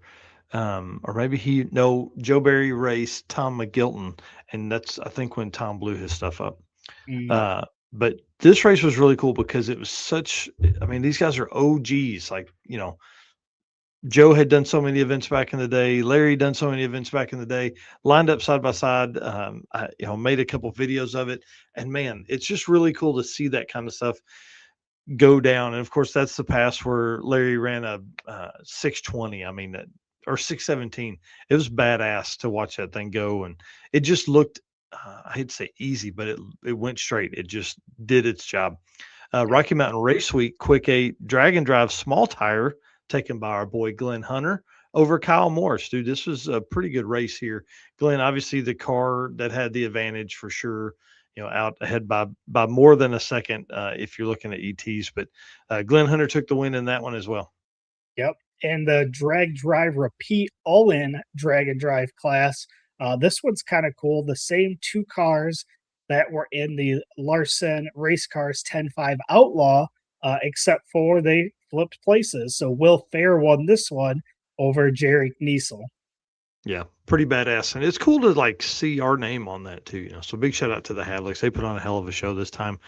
Quickest in a big block, Randy Fuller. Quickest in a small block, our boy Chuck Sorensen, bro. Love that car. Little black Valiant, just does what it needs to do, man. It ran great all weekend. Yep. The Shot Racecraft Quickest Pass went to Larry Larson, as well as the Shot Racecraft Fastest ET also went to Larry Larson. Oh, yeah. And then the Mickey Thompson Best Burnout, Greg Sanford. Yeah, which he earned that, dude. I think he went to 700 feet. Yeah. And then the Mickey Thompson Tire Best Wheelie went to none other than Aaron Gerling, and that crazy wheelie, which obviously did not end up well, unfortunately. But yeah, big wheelie out of that thing. That's not the wheelie. That is not the wheelie. But what's cool is this is the wheelie that he did after he crashed and fixed the car and came back up to continue running and still did a little wheelie. He didn't do any big wheelies after that last one. No. And he said he typically takes the trailer hitch out, but had left it in this time. He said, man, it's drug the bumper a lot in the past. He said, and that keeps it pretty straight. He said, with having the trailer hitch in there, it just sent it to the right and he just couldn't get it reeled back in. Almost saved it. I wasn't there for the pass. I think you were definitely up there because you have some pictures of it. So big shout out to them, man. Talk about overcoming some adversity there and putting that car back together. You would be shaking pretty high. I know I'd be shaken up really bad if that had been my car in my situation. And then, you go back to the pits and your buddies are like, dude, it's really not that bad. We could probably fix this, and then you're like, what? And then you work your ass off for the next 15 hours getting it ready to go. So good job to him, man. It's really cool. Yeah, I would definitely need somebody to tell me that because I'm sure my head would not be in it after something like that.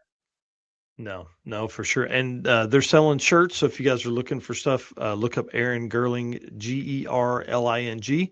They're selling shirts on their Facebook page to kind of help, fix his car. I mean, he's going to fix it and race it again. And this car's badass. I love it. He's a great dude too. Yeah. And his son helped us a ton on Thursday night, Friday night. One of the two, we pulled the axle out. Yep. We still got a couple more classes here. Yep. Rob Sheasley Trucking 850 Index, our boy Dustin Peterson, my drag and drive daddy, helping make sure I stayed alive, and we had all the tools we needed, man. Big shout out to him. He won that class with like an 853 or 852 something over an 856. I mean, it was a really close race between him and Bill Shores. Yep. The Paris Custom Automotive 950 Index, Rich Bellman, Snafu Rich taking that one over Joey Jarks, who I actually saw in the comments here earlier tonight. Yeah. Dude, another two drag and drive guys out there duking it out. The Rob Sheasley Trucking 1050 Index, drag and drive guys here too as well. Jeff Dugopolsky, man, love that guy, love that car. And then Chuck Sorensen taking runner up in the 1050 Index. And the last one here, the Rob Sheasley Trucking 1150 Index, Kevin Hunt over Chris Short. Man, it was a great event. I had a lot of fun. It was a blast. I can't wait for next year. We are definitely going to get more involved next year. We need more and more drag and drive guys out there. We want to see a bunch of them. The cool thing I think about this setup is it's kind of like heads up hustle. It allows guys to get some heads up time in when they're out there and do that stuff. So big shout out to them. Big shout out to the Havliks for hosting this thing. They do such a great job promoting it. And to have 40 cars not show up and still have that many there, it's pretty badass. Yep. I didn't get a final number on photos I took for the weekend, so I'll have to get that.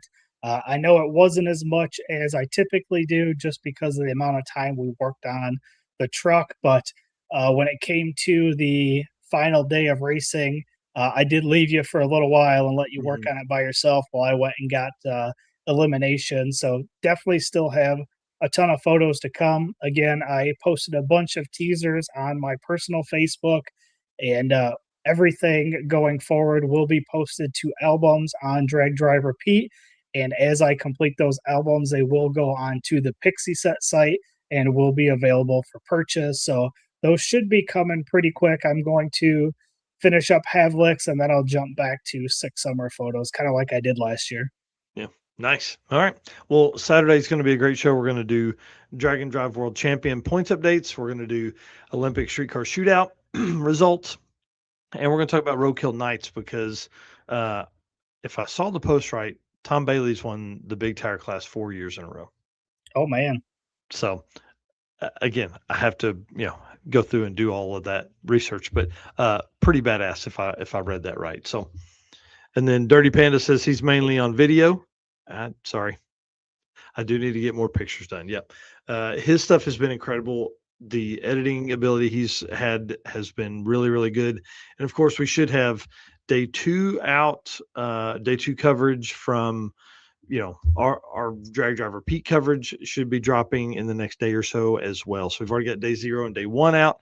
And then, like I said, Brian's finishing up after I watch the rear end rebuild swap, whatever you call that. I'll watch it tonight and we'll get some changes and it should be out tomorrow. So y'all, awesome. Thanks. Yeah. All right, dude, send us out. All right. Once again, appreciate all of our race car friends for being in here tonight. Everybody that tuned in. Thank you to Larry Larson for jumping on. All of our race car friends from Havlik's Fastest Streetcar Shootout that we saw, and all our race car friends that have sent us updates that we talked about leading into Hot Rod Drag Week. Again, appreciate each and every one of you guys. And finally, can't do everything we do traveling to Havlik's, traveling to Drag Week if it wasn't for this list of sponsors. So once again, thank you to Summit Racing Equipment, Deechworks, Molly Motorsports, Driven Racing Oil, Howard's Cams, J-Wire Solutions, AFCO Racing Products, Performa-Built Transmissions, Car Change 3D, Low Dollar Motorsports, Power Tube TV, and Racing Junk. And we will see you guys on Saturday morning. Later.